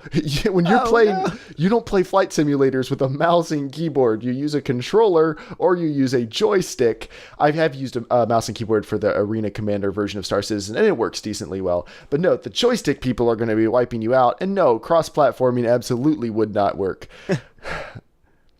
Moving Or on to Star reason. Citizen? Yeah, cross-platform would not work. Why? Why not? Because you have these massive server loads that are going to be going on. You're not going to be able to connect a lower power. The Xbox One could not go up against a PC without massively cutting the game down, which Chris Roberts has said over and over. That's why it's not going to be on consoles, is this is my vision for a game, and a console just couldn't run it. If a console could run it, we'd put it on a console. It just can't. It's only going to be what was PC. the name of this whole article in the first? Because I was 15 responding reasons to- why Star Citizen needs to launch on PS4 and Xbox One. Got it. Number 13, supportive console devs. Apparently, Sony has taken the first step forward by giving Chris Roberts' team a PS4 dev kit to fiddle with. This shows an obvious interest in the game. Microsoft still hasn't followed suit, but there's still time for them to work up some strategy to try to have the game on their console too. Giving Chris Roberts one PS4 dev kit is not a step to getting the game on your console. It's a little more They're not like going to pop the game disc in and be like, oh, guys, it just booted up. Let's go ahead and put it on the PS4. It worked. Isn't number 13 just basically like, you would feel really good about giving money to those developers and just helping out Microsoft and Sony? Number 12 is called Skittish Console Fans. This makes no sense. Basically what they're saying is they'll be so appreciative if you put it out in the consoles. The console people will love you and they'll buy it. Where is this article from? Wasn't that number 1? Gamingbolt.com. Did you search 15 reasons Star Citizen? All right. Reason number 11. Star Citizen is easily the largest ever crowd-funded project, and the amount of money that the project has accumulated has not only enabled them to make it to their stretch goals, but go way beyond that. So much so that the developers were not sure what they would do with all that money. With all that money at their disposal, Star Citizen is perfectly able to be on the next-gen consoles. Obviously, this person knows what everyone else doesn't. Without even bottlenecking the PC version of the game, if that would ever be the case. So they're saying because they made like $60 million on Kickstarter, they can completely fund this game and it won't even bottleneck the PC version. Newsflash, $60 million is not that much for AAA game development. It's actually not very much at all. They're only spending about $10 million to develop. The other $50 million is just sitting there. They're like, what do we do with all this money? What do we do? They're trying to port it to the DS. That's like almost offensive. They're saying like, it's perfectly able to be on the next new gen consoles. Oh, okay, Mr. Person who apparently can see behind the curtain and knows all. Why don't you go help a bunch of those other developers who have trouble with this? Obviously, you know. Number 10, consoles have a better spec to performance factor. That is usually true due to optimization. They say Star Citizen is essentially a PC game. By essentially, it is literally a PC game. But anyway, that would obviously include even the relatively average PCs that fall in the mid-range category, and the current gen consoles offer better performance over a PC of the same configuration. What they're saying is, some PCs are too slow to play this, even though it's on the PC, so consoles should get to play it. I'm following the logic. That's like saying, my passenger car is too slow to enter a NASCAR race, so you guys should let me enter my bicycle. It's like, nope, that's not how that works. It's not how any of this works. All right, number 9. Many Star Citizen investors are console users. A lot of people who through Kickstarter made Star Citizen the largest crowdfunded project are actually console users. With such overwhelming support, it would not be very fair to let the console users let out on the game. Yeah, 1, they don't know. 2, if people backed the game and didn't own a PC they could play it on, that's their problem. I don't know what you're supposed to do with that. Joel, you can go kill yourself. Reason number 8, testing the potential. If anything, Star Citizen on the new gen consoles Star Citizen on the new gen consoles can be very well way of testing what the consoles are actually capable of handling. Spoilers, not Star Citizen. This may even prompt the console developers to make their consoles not so static as they are today for consistently long periods of time. One game's going to change the whole ecosystem, guys. They'll let you download more RAM after this. Number 7, guys, it's getting better. Utilizing Kinect. Some may argue that the key bindings for Star Citizen may not be provided for by the console gamepads, but then again, we have the Kinect on the Xbox One that is more than capable of making a game like Star Citizen all the more immersive. What does that mean? That means you can use the Kinect to make up for all the buttons you don't have on a gamepad that you have on a keyboard. You can use the Kinect for that. So you can hold your hands and tilt them in the air. I've not used the Kinect, the new Kinect. Yeah, Kinect, I've not used the new one, but the old one was slow. I mean, the new Kinect is, everyone who has the new Kinect I know is like, oh good, they put out that patch that lets me disconnect it, and they never used the Kinect again because it still doesn't work, because voice commanding things still is not that great of an idea. Sorry, Microsoft. But they can do that on PC anyway, if they need to. Could do what? Do voice commands? They could, but they haven't because that's a bad way. Saying, Number 6, utilizing the PS4 camera. The PS4's camera hasn't been as extensively used as has been the case with Xbox's Kinect. The difference being not at all versus pretty much not at all. That is not to say the PS4 had cameras, guys. That is not to say the PS4 camera is any less capable. It's definitely less capable than the Kinect. It keeps going. Reason number 5. Consoles need a space exploration game too. There haven't been many space exploration games in quite a while. While we were widening our eyes over what a nice presentation Mass Effect offered of our galaxy, Mass Effect is not... Yeah. Shh. There's no need for facts here. It comes nowhere near what Star Citizen presents to us. Actually, No Man's Sky is going to be quite a bit bigger. It would be a particularly sour lemon to bite into for console owners if they don't get Star Citizen on the consoles. Well, start making lemonade, guys. You're not getting Star Citizen. Here come the lemon analogies. Project Morpheus, the first actually good reason on this entire list. Star Citizen would be incorporating virtual reality compatibility. What does that mean? That means Oculus Rift is going to steal the show. Yes, it does. Bear in mind, Sony's Project Morpheus is no less a contender for the same and presents an almost equally brilliant opportunity for Star Citizen to let the players experience the best of the game in a VR setup. There's a lot of fluff words in this article. There are. Gosh. For like 3-sentence long reasons for everything, there's a lot of extra words. But Project Morpheus is an actually good reason if the game could possibly run it. But that would be more overhead, though, on top of the game, with no more hardware to play with for that overhead too. Yeah. Number 3, more people, more fun. Since Star Citizen will feature a persistent universe, having players in such a huge world could be a problem that the developers have thought of. Thank you, Mr. Person writing the article. They've already addressed this. Having the game on the consoles would mean that much a larger number of players would be in any particular area than otherwise, hence bolstering interactions in the game's community experience overall. DayZ is a great reason why you don't need more people playing together, because they're all dicks to each other, and it's going to happen in Star Citizen. Just wait. All right. I can't wait to be a dick in space. Which is going to the console, though, DayZ. What? Which is going to the console, though. Yeah, and if there's anything Cross-platform. Star Citizen does not need, it is Xbox Live's fan base. Number 2, the DualShock 4. The PS4 controller has a motion sensor that can substitute for a lot of key mashing in a game like Star Citizen, especially being helpful in vehicular navigation. That is most definitely not true. That's what Sony said when the PS3 came out, and then Lair came out, and then the 6-axis was never used for anything interesting ever again. It's not a terrible idea, but just like the Kinect, the motion sensor in a PS4 controller is not nearly good enough to control an entire vehicle of the type of controls you can do in Star Citizen. It's not, you don't just tilt things back and forth, but whatever. All right, reason number one, the consoles are capable. That's not true, but we're going to keep reading the reason. The new gen consoles have tremendous capability as of now. Well, they're not going to change. These are the specs. Anyway, with the trending technology becoming obsolete in as much time as it takes you to take a leak trip to the bathroom, it is hard to say if the game would indeed make it to the platforms. No, it's not hard to say. It's not coming to the platforms. If the game were to be released within a few months from now, the game's not coming out for like a year and a half. The chances of the consoles handling the game would have been much better, as would have been of most above average PC owners. The fact that the game is to be released not until at least a year makes the prospects of a console launch bleak, if not entirely extinguished. They were extinguished already. They were never on fire. Right, when they said it's only coming out on the PC.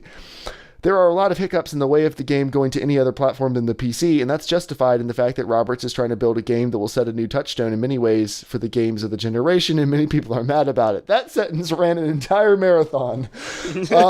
When you're building something as top-notch as what Roberts has had us believe, being unapologetic for some things doesn't qualify you to deserve any flack, but reverence, if anything. So he finishes his list by saying, but he has a vision for the game, and he should get to stick to it, which is why it should come to the consoles. And your mic just went out. It didn't. I had no words for that. He lost his words. So that just really entertained me, and I wanted to share it with you guys. That was pretty good. That's why 15 reasons why Star Citizen should come to the consoles. And now it is time for DayZ with DayZ. The 60 seconds of the podcast where Dave gets to tell us what's new with DayZ. Dave, it's not going to be 60 seconds. I'm trying. Guys, we're in the wrap-up time section of the podcast, and we still have a couple things to go through, so that's why I'm going to begin tonight by explaining how I became best friends with Dean Hall on Twitter. And we're basically best bros on Twitter now. I got retweeted today by Dean Hall and replied to, so I basically can die happy now. Did he mash that like button on his way out? He mashed the favorite button. That's right. Dean Hall likes me. Do you guys see that hilarious? Did your heart flutter, Dave? I just laughed really hard because it was a super cheesy joke. Did you see this one, Joel? Yeah. On Experimental, they had like the little text thing where if you tried to build a campfire in a small shed, they had the placeholder text that said, "You cannot do that here. Is not safety." Yeah. Just like some of that, intern poor grammar over at Bohemia. But I'm saying when he retweeted it, did you not go kind of freak out just a little bit? I laughed really hard because I didn't think he was going to. And then called his mom, was like, "It's happening!" He printed out the tweet. It's already hanging above his desk. Did you do a selfie in front of your screen? I knew I forgot to do something. And then tag him in it. That's nice, right there. Dave's, whose idea was that? Whose idea was what?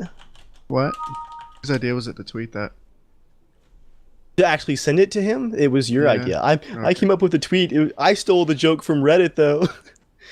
Anyway, so that was fun. Basically, Dean Hall's apartment caught on fire, and the tweet that he originally posted made me laugh really hard. That almost should have been a comment of the week. He said that he had some water coming through his ceiling, and he called down to the front desk of his row house complex, and they're like, "Why are you still in there? The building's on fire. The water's from the fire department." He's like, "Oh, well, I guess I'll come outside." So then he tweeted a photo of outside with all the fire trucks in downtown. I think it's Prague. Does that mean they're going to delay again? DayZ's delayed because Dean Hall's apartment caught on fire. And sorry, render engine.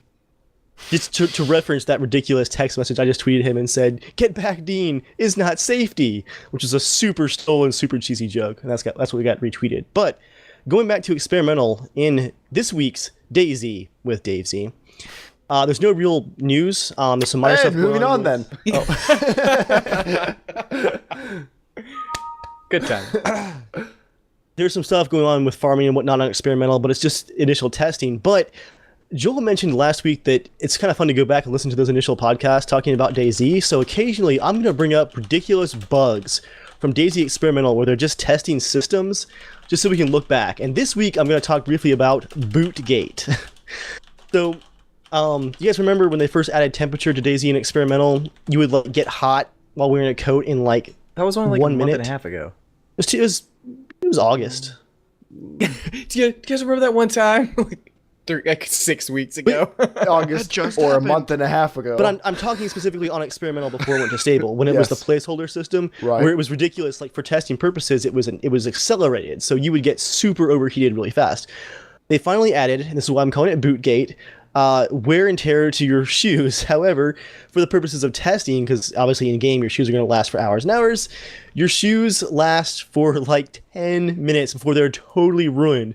So I'm seeing screenshots of people running around with like an inventory not full of ammo, not full of food, but full of boots and like running What shoes. happens to you if your boots wear out? Like, what's the downside? If your boots wear out, you're actually beginning to get like injured on your feet. Like you have like messages at the bottom like my feet are starting to ache, my feet are killing me, and then you actually slowly start to lose health over time if you Shouldn't run that be around. the whole game? I mean, I can't run that much in real life. Yeah, Really. you can't like with one of those giant backpacks on your back full of 80 pounds of equipment. You're just sprinting up a hill through the woods. Imagine the sound that would make all the stuff rattling around. But yeah, the system works pretty well. They're actually taking into effect like different surfaces like pavement, rough rocks, beach, grass. But for now, DayZ Experimental is like a shoe shopping simulator that I'm going to dub BootGate. Joel, you know you want to hop in right now and collect shoes with me. I mean, that just sounds like fun. Can't wait. All right, Dave, moving on. The very last thing, I'm actually answering here just a slight question that I think, Jeremiah, you had last week, asking whatever happened to that disease system they were talking about, like before the alpha ever came out last year. One of the devs was actually answering a question from someone about the food system on Reddit today. The person was saying, like, why don't we have more nutrition tracked? So, like, if you eat nothing but, baked beans, doesn't do good things for your immune system and your diet. And the dev said that we already have a nutritional index for every item of food and drink. And in the future, they're going to, well, already right now, it's then calculating, like, your immune system strength. And then they already have that disease system, the framework in place. And once that's turned on, the game will track different diseases like cholera and all kinds of, maybe even Ebola, all kinds of horrible things. And it'll track Ebola, from, if we're lucky. Yeah, come on, Ebola. I'm rooting for it. It'll track it from player to player contact. So, please, guys, don't sneeze on me in game, as well as diseases getting stuck on items. But the cool part is it'll actually use that nutritional value for the food to see how strong your immune system is to resist these different diseases. So if you literally just eat, nothing but baked beans and your immune system is crap, then you probably will catch Ebola and cholera from Joel. But I think it was you, thing. It'll be Joel. Joel will be a carrier, I'm sure. No, Jeremiah, was it you who were asking about? For me. Was it you, Jeremiah, who was asking about the diseases like a few weeks back? I can't remember now who it was, but somebody. No, That I was- sounds like I- something I would have asked about, but no, I don't think I did. It was actually me. I was listening to some old podcast because I was having a hard time sleeping. So I was like, yeah, let's do the podcast. It'll bore me to sleep. Was it Fable 1 where your physique changed based on what kind of food you ate in the game? Yeah. No, I think it might have been Fable 1. I know Fable 2 had it, but I don't know if Fable 1 had it. But yeah, you'd have to eat lots of carrots and celery. If you eat like a Then- lot of sweets and stuff, you like freaking little groove. I did. I just went around to the baker's eating so many cakes. I was just That's awesome. I'll take on the kingdom. The what? I'll take on the kingdom. And that's been DayZ with DayZ. You forgot to actually give the actual good news that came out today. Was they already have the testing of the new control system? Thank God. At some point. Oh, did you actually read that? I sent that to you this morning, and like No, you never I found it on my responded. own. I found it on my own. I didn't Well, actually read it from He you. ignored you supposed- and then went out and found it. So. And then ignored me some more. No, they're redoing how things work so that the game feels good. I'm glad that the guy actually recognized the game doesn't feel good. Like, that's a good thing to know, like, that they actually can recognize that. Because that's actually what scares me the most about DayZ is they have these big, grandiose ideas, but I feel like they don't recognize the game doesn't feel like an actual 2014 game, like, not even close. And I feel like it's just skipping over, like, oh no, it is. We got graphics, guys, and nice high-res textures. Like, Well, we'll have graphics soon. yeah. Maybe. I feel like it really needs emotional controlling. I really feel nice love emotional that. I would love controls, that. Joel. Just really Well, on a feel DayZ. PS4, if I was developing, I would have the sounds of your character come out of the little control. Dude, I hate controller. that so much. I played Infamous. That'd be The sound effects from that controller were so tinny and flat most of the time. I found them super distracting and annoying. It's got to be used sparingly. You can't Yeah. use it like the Wiimote Yeah. when it would be like bling bling. Yeah, I'm not a big fan of the sounds coming through the controller. It's kind of dumb. Like if I wanted a 2-point surround sound system, I could just stick one of my speakers behind me. Just to counter Joel's remarks about the control system, like I completely agree. It needs to feel more like an actual game. My only concern with a redo of the control system, obviously the clunkiness is a problem, but I'm also worried about the game losing its grounded feeling and becoming a bunny hopping survival game. No, it doesn't need that. It just needs to Warzy. feel more like Last of Us. That control scheme Exactly. was perfect. It was I think- slow paced. You could aim well. It worked well and it felt smooth. Last of It Us- wasn't like the hands. What is with the hands with aiming? You lift up a freaking rifle and it's like that's how it is. It's like who moves like this? Like it's just Because retarded. there's no blending right now. They're changing the skeleton right now to allow blending of animations. They were talking in the was it like the weekly report today too, that once they have that blending for animations, you'll be able to do anything at the same time as anything else. So like you run while eating an apple, and if you like cancel and do something else, like you'll stop eating that apple. You don't scroll and hit cancel. When you stop doing that motion, you just smoothly transition to the next animation to do the next thing, like drop the apple and pull your gun out. It'll just all blend together. But the game I was going to say, Joel, I'm glad you brought up Last of Us, but I was going to say, although it's not perfect, ARMA 3 made huge strides over ARMA 2 for making the game feel less clunky. It's a lot more responsive. You have more positions for your character, but it still feels very grounded. Like I don't think in DayZ we need to be bunny hopping over stuff. Maybe a Battlefield vault system might work, but they could just add good. If I jumping can and it'd jump be up and fine. grab a ladder, maybe, or just jump straight Yeah. up. but in real Even life, like if it could work like GTA when you go to your building and you just climb up. But That could it's work, not just yeah. that, Dave. It's not just that. It's even in Arma 3, in Arma and DayZ especially, they don't think about overall how the entire system works together. They don't. Like it's not there in the game. And here's what I mean, right? You put on a freaking coat, right? Mm-hmm. They don't think, oh hey, this texture's way too high, so when you look over here, you're cutting into the texture of the coat, right? That is not really well made, right? It's simply not, all right? Like The someone clipping like on that Last of particular Us coat you're Naughty Dog, talking they about- wouldn't make that mistake in a game. Like it just wouldn't happen. the exact thing your issue you're referring to there, Joel, is the clipping on the raincoat and the puffy jacket, right? In first person camera. And there's other ones too. I mean, like there's other backpacks you see things rising above your shoulders. The backpacks are intentional. The mountain backpack is actually supposed to block your view in first I'm not person talking about to make it more blocking. I'm difficult. saying He's talking about it things- clipping through the Yeah, it clothing. clips But through that- stuff. Oh, It's- clipping. It's not built really high polish. It's like, yeah, they're adding features in, but every feature they add in is not polished with Twice in the last 2 months, they've actually edited the skeleton. They took like a little bit of weight actually off the male skeleton to help prevent some of those clipping between coats and pants and stuff like that. And a lot of that has to do with tweaking the skeleton. And you're going to see new items of artwork that are going to have clipping issues until they figure out a perfect average by the end of the game to make all those items work. And that's just a part of it being work in progress. Now, Arma 3 I'm not has... worried about clipping, personally. I just don't care. I mean, I know It is distracting. That's, especially I in mean, first person. That's alpha. That's alpha to me. What's not alpha is poor mechanics. Like Yeah, you don't release necessarily an alpha Yeah, I mean, like with you go to your, vault your, over your stuff. actual motion's kind of sucking. How many times have you guys Your actual motion's kind of sucking, James. and you're running, Yes. and it goes Like from emotions? vaulting to the slow vault over, like it happens all the time. Where like it sometimes jumps It's not over, consistent, sometimes yeah, at all. Yeah, you just never can tell when it's going to work and stuff. Well, I mean, They if you know. don't- They're well aware. If you don't want bunny hopping, Dave, then start adding fatigue. And so That's coming you too. can't- Fatigue you is can- coming. Well, I'm saying, but you can't jump 10 times in a row and not like want to fall on the ground and die.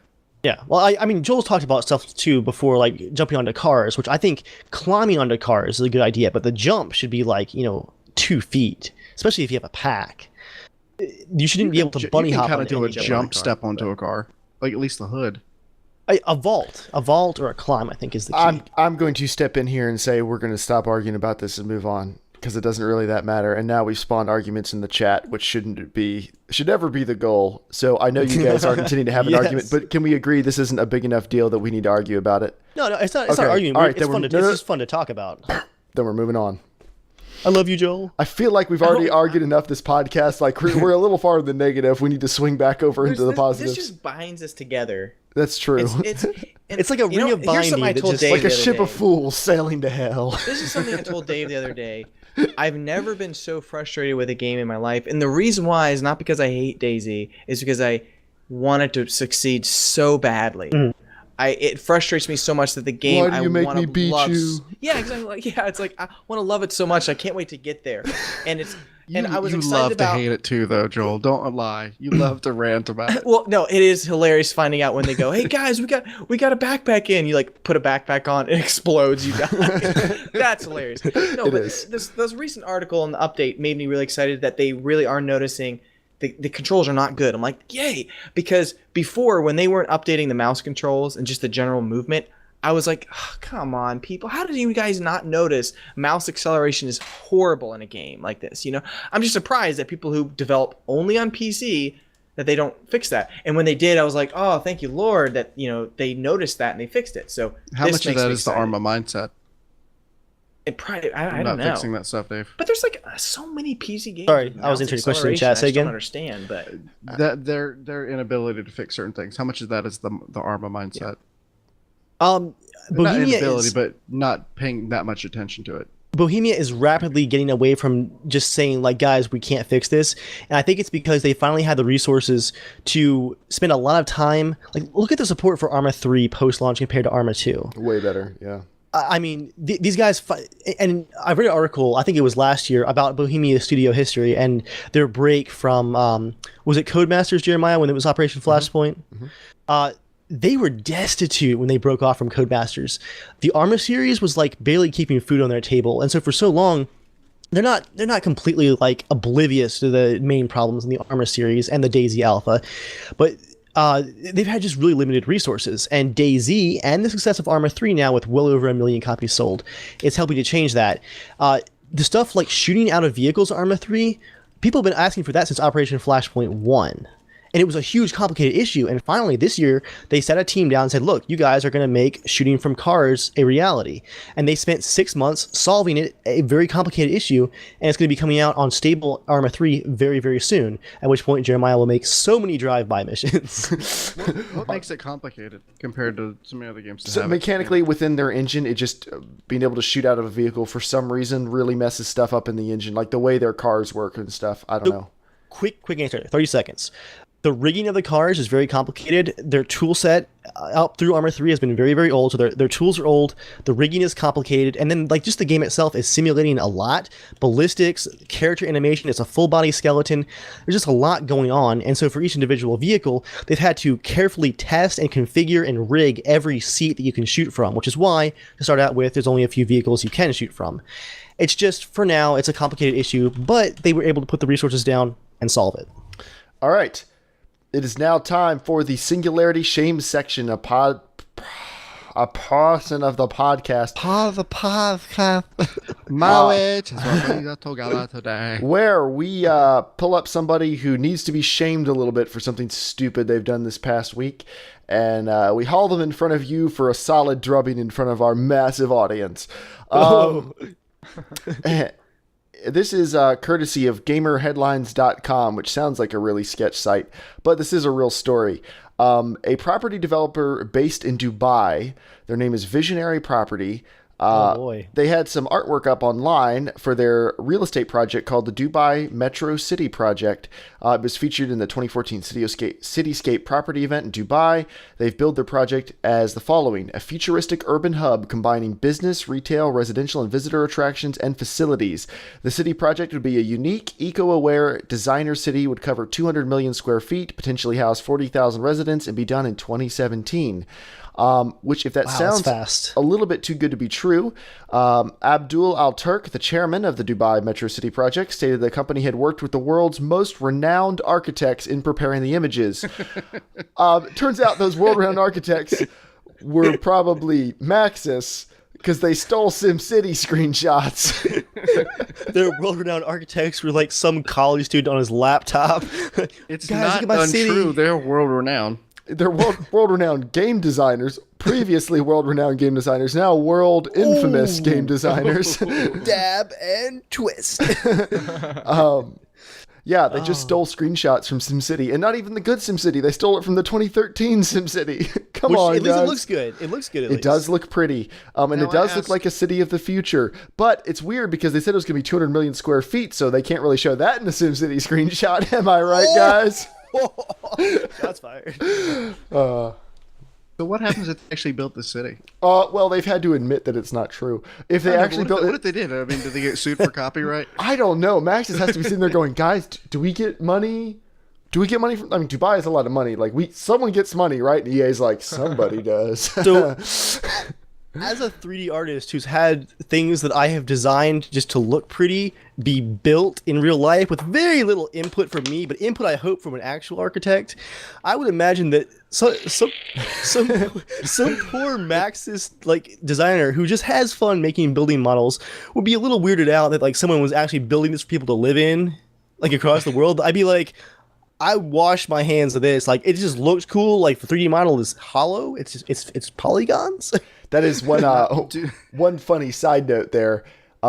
Dave had sent me like stuff he's designed before. He's like, here's a bridge that's going to be used to go over this section of roadway. Look how cool it looks. I designed this. I was like, oh, cool. So like you design it and send it off to the engineers? And Dave's like, you'd think so. I don't know what you're talking about. I don't know about any bridges or balconies or entranceways or stadiums or seating or overhangs or walkways or tunnels. Those definitely have not been designed by 3D artist / definitely not an engineer or architect, Dave. I mean, Like, I think I said when I looked at it, I was like, Dave, no I don't know what you're offense. talking about. I would not use you as the final authority on whether or not this bridge should be built. No offense. I Good just with no weight.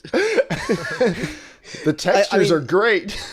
if I were to be involved in such things, you know, if that were to be real, maybe, I would hope that after I stopped hearing back, that at some point in the middle, like it went to an engineer. But all I know is An that engineer who made sometimes- no changes, just built it as is, going, yeah, that 3D artist, he knows his stuff. She's good to go. It looks real, so it must be buildable. Well, I mean, come on, guys. Like, is scale really that important? Like, as long as it looks good, who needs Yeah. scale? And that's I been would the hate- Singularity Shame segment. I'd hate to go to a roller coaster tycoon built park. And this is the 20G corner, which you go around at 400 miles an hour on a completely flat turn. It's right by the corn dog stand. The corn dogs are Safe, free. it worked in the game. You've eaten 7 of them. They're flying over the park goers now. That's okay, because the admission tickets are only 25 cents, but each ride costs $10. And once people go in the park, the exit doesn't exist anymore. Congratulations, everything's flooding. You got dropped on an island. You can't leave. Welcome to hell. Buy your ticket. And that's why pure capitalism is a little bit evil. All right, it is now time for 90 Seconds with Joel, the part of the podcast where Joel talks about whatever he wants and we argue about it with him. Totally unlike the rest of the podcast. We're actually probably not going to argue with him this time. We may not argue with him this time. Joel. Before I go on to the big reveal, I first want to. Have you guys seen this before? Have you heard of this game? I'm dropping the link. Dropping it. Kingdom Come Deliverance, yeah. Yeah. Well, look at the graphics of this game. It looks Yeah, pretty phenomenal. awesome. Yeah, it does. And the game map is the developer said it's going to be about at the size of Oblivion, maybe a little bit bigger. That's pretty Nice. impressive. That's pretty large. But this is going to have a lot of stuff, and they said the gameplay wise is going to be very much like Red Dead Redemption with live things kind of happening, like quests and stuff like that. So this game is exciting. But looking at this going, I hope DayZ one day can look like this. That's what I hope the render can help make the game look like. Because They need some edge blending on that vegetation. Look at gosh. look at how far you can look. We at. might Look argue. out though.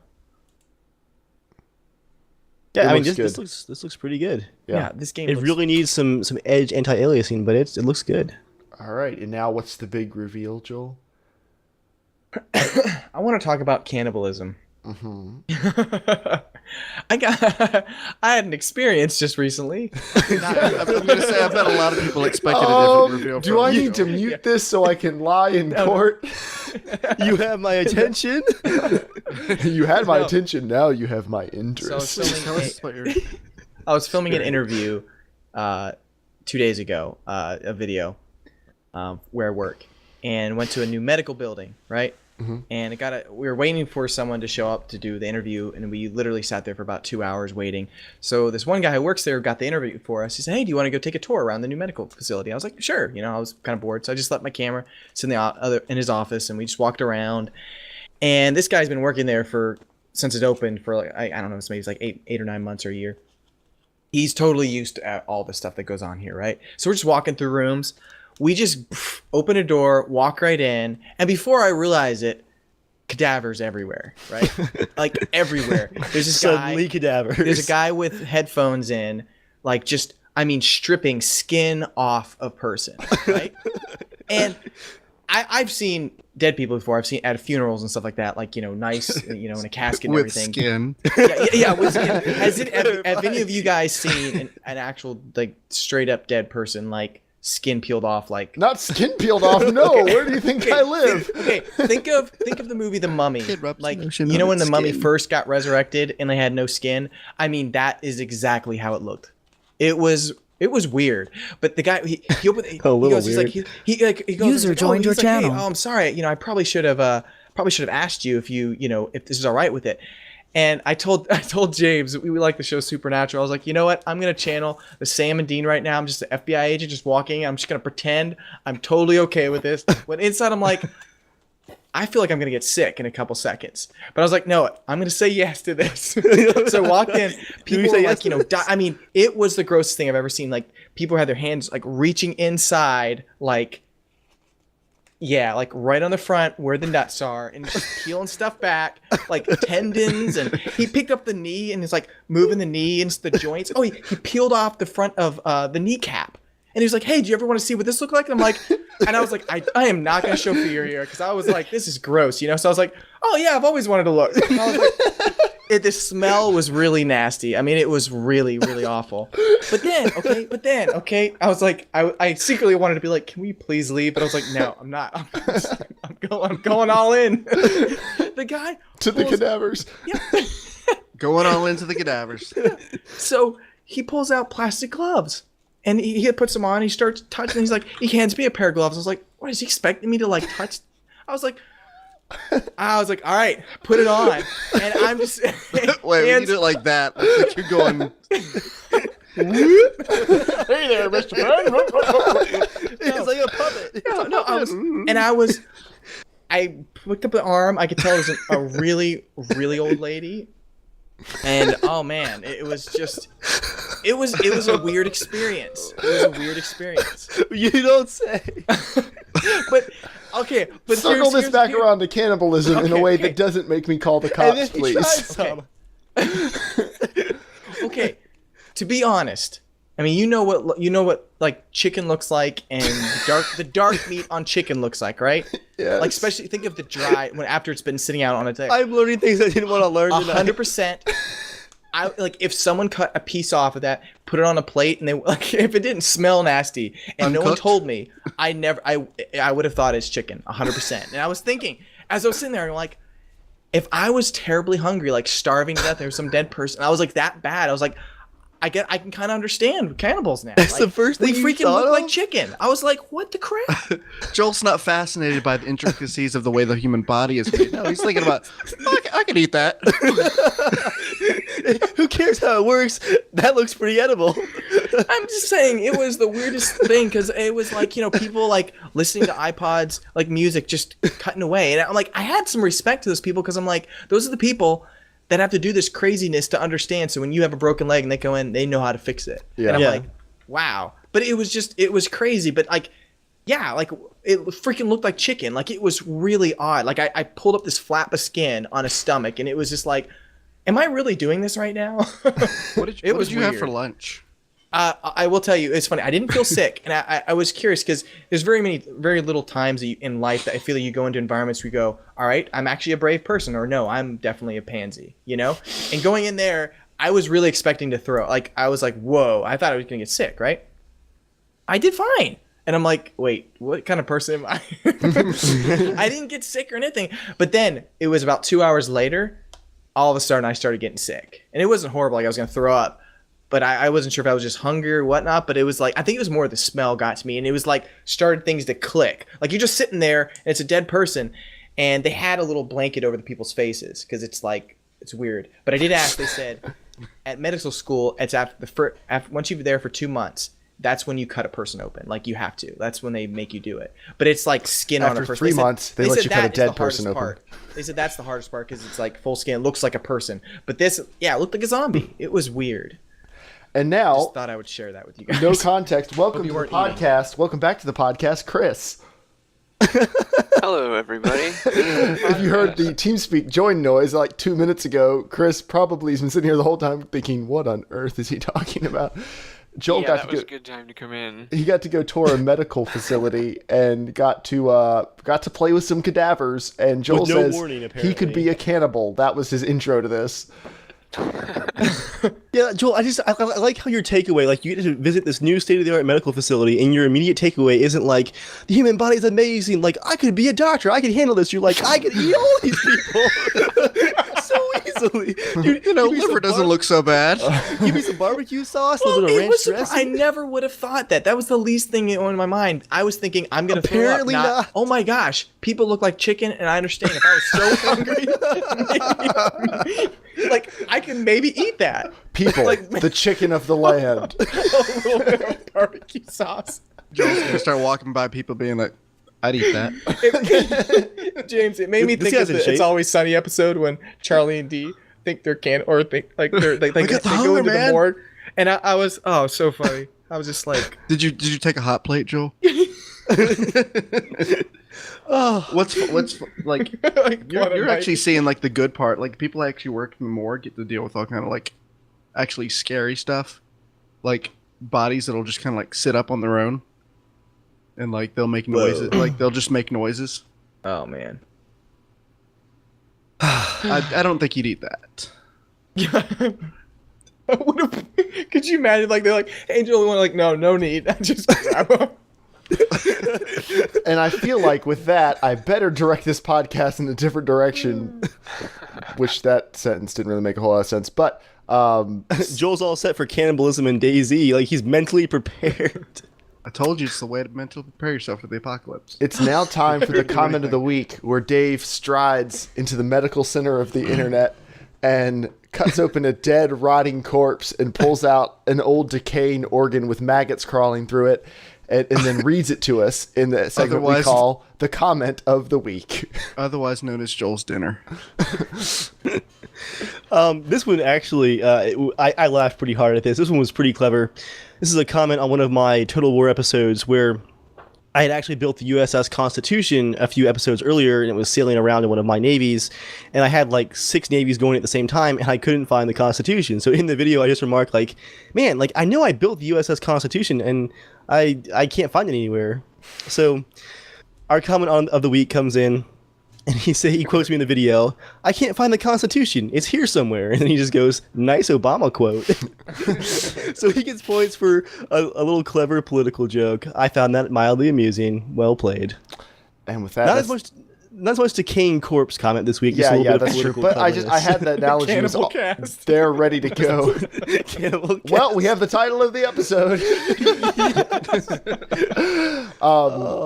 So that's gonna get views. Clickbait. Wait, we should call it 15 reasons why Joel could be a cannibal. It's like he Facebook only needs one. He only needs one. It's there. I didn't throw up. You can eat it. It's a low bar. My conscience says it's okay. It looks like chicken. All of it. I don't feel sick right now. It's edible. Well, Chris, none of you guys donate your bodies. Just letting you know. No one was going to. No one was volunteering. It was like, wait, oh man, if you say I still want so. to use it for a little longer. Yeah, James, I mean, you're only about 2/3 of the way through your life. You got a couple good years left in you. That's okay. Tall people die sooner. You're going to have some rare bone disease or something. Wait, that's kind of mean.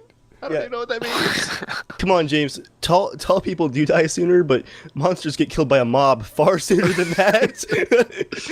The raging peasant mob. The raging peasant mob can't reach me. Don't be stupid. Can I close this week? You can, but first I want to talk to Chris for just a second because he did hop in like midway through stupidity and has been sitting here very politely, probably thinking, well, that's why I left. He joined really late in stupidity. Actually, we had stupidity the whole podcast. For Chris, for anyone who has noticed that you haven't been on the podcast for about 10 months now, could you give people leaving super personal details out, of course, could you give everyone like a 10-second synopsis of your life over the past year? Yeah, I got married and got busy. He got married and got busy. Straight from Chris's mouth. Well. James, can you hum Let's Get It On? I can't. Sorry, Chris. Race to the bottom And of the haven't jokes. been gaming as much. Yeah. Chris hasn't been gaming as much, but we still Until all the love him very Minecraft much. server went up. Until the Minecraft server went up, and then he came sniffing around again. He's like, I'm sorry. I heard there were some drugs. Were there some drugs over here? I'd like to try the drugs. Minecraft? Twitch. That and our 13 Just that gigs of itch I ARMA. can't stop scratching. Well, yeah, welcome back, Chris. Obviously, we're not expecting you to be on every week, but thank you for dropping in. I know you're actually just here to play ARMA with us in a couple of minutes, but I was you're gonna not say, on the too, spot. besides the email Minecraft, said it's- 9:45. Well, But hello, podcast nation. there was a brief discussion about Apple earlier in the podcast. It's all explained. That's it. And then there was also a brief discussion about consoles. We had a couple brief detours. This is one of our longest podcasts. Probably. I'm at 1 hour and 55 minutes. And with that, James, bring us home. Do you want to give all the email us at this and that? And Yes, absolutely. If you Yes, want send to us support mail, the podcast on Patreon, go to patreon.com/Casual Shenanigans Gaming. If you want to write into the podcast, casualshenanigans@gmail.com. You can write in with your PC build advice. You can write in with your questions, comments, all kinds of other things. We will read them on the air unless they're stupid, in which case we will not read them on the air. But you are welcome to send them in. We welcome all mail. Thank you for rating us in iTunes. We've noticed more iTunes ratings. That helps drive us up in the rankings. And thank you for listening to the podcast. The podcast is steadily growing month after month, and we greatly appreciate that. You can, of course, follow us on Twitter at Casual Shenaniga, at JERMgaming, at Evil Viking. And you can follow Dave and I on YouTube at Evil Viking 13 and JERMgaming. And James, over to you. stay cannibal.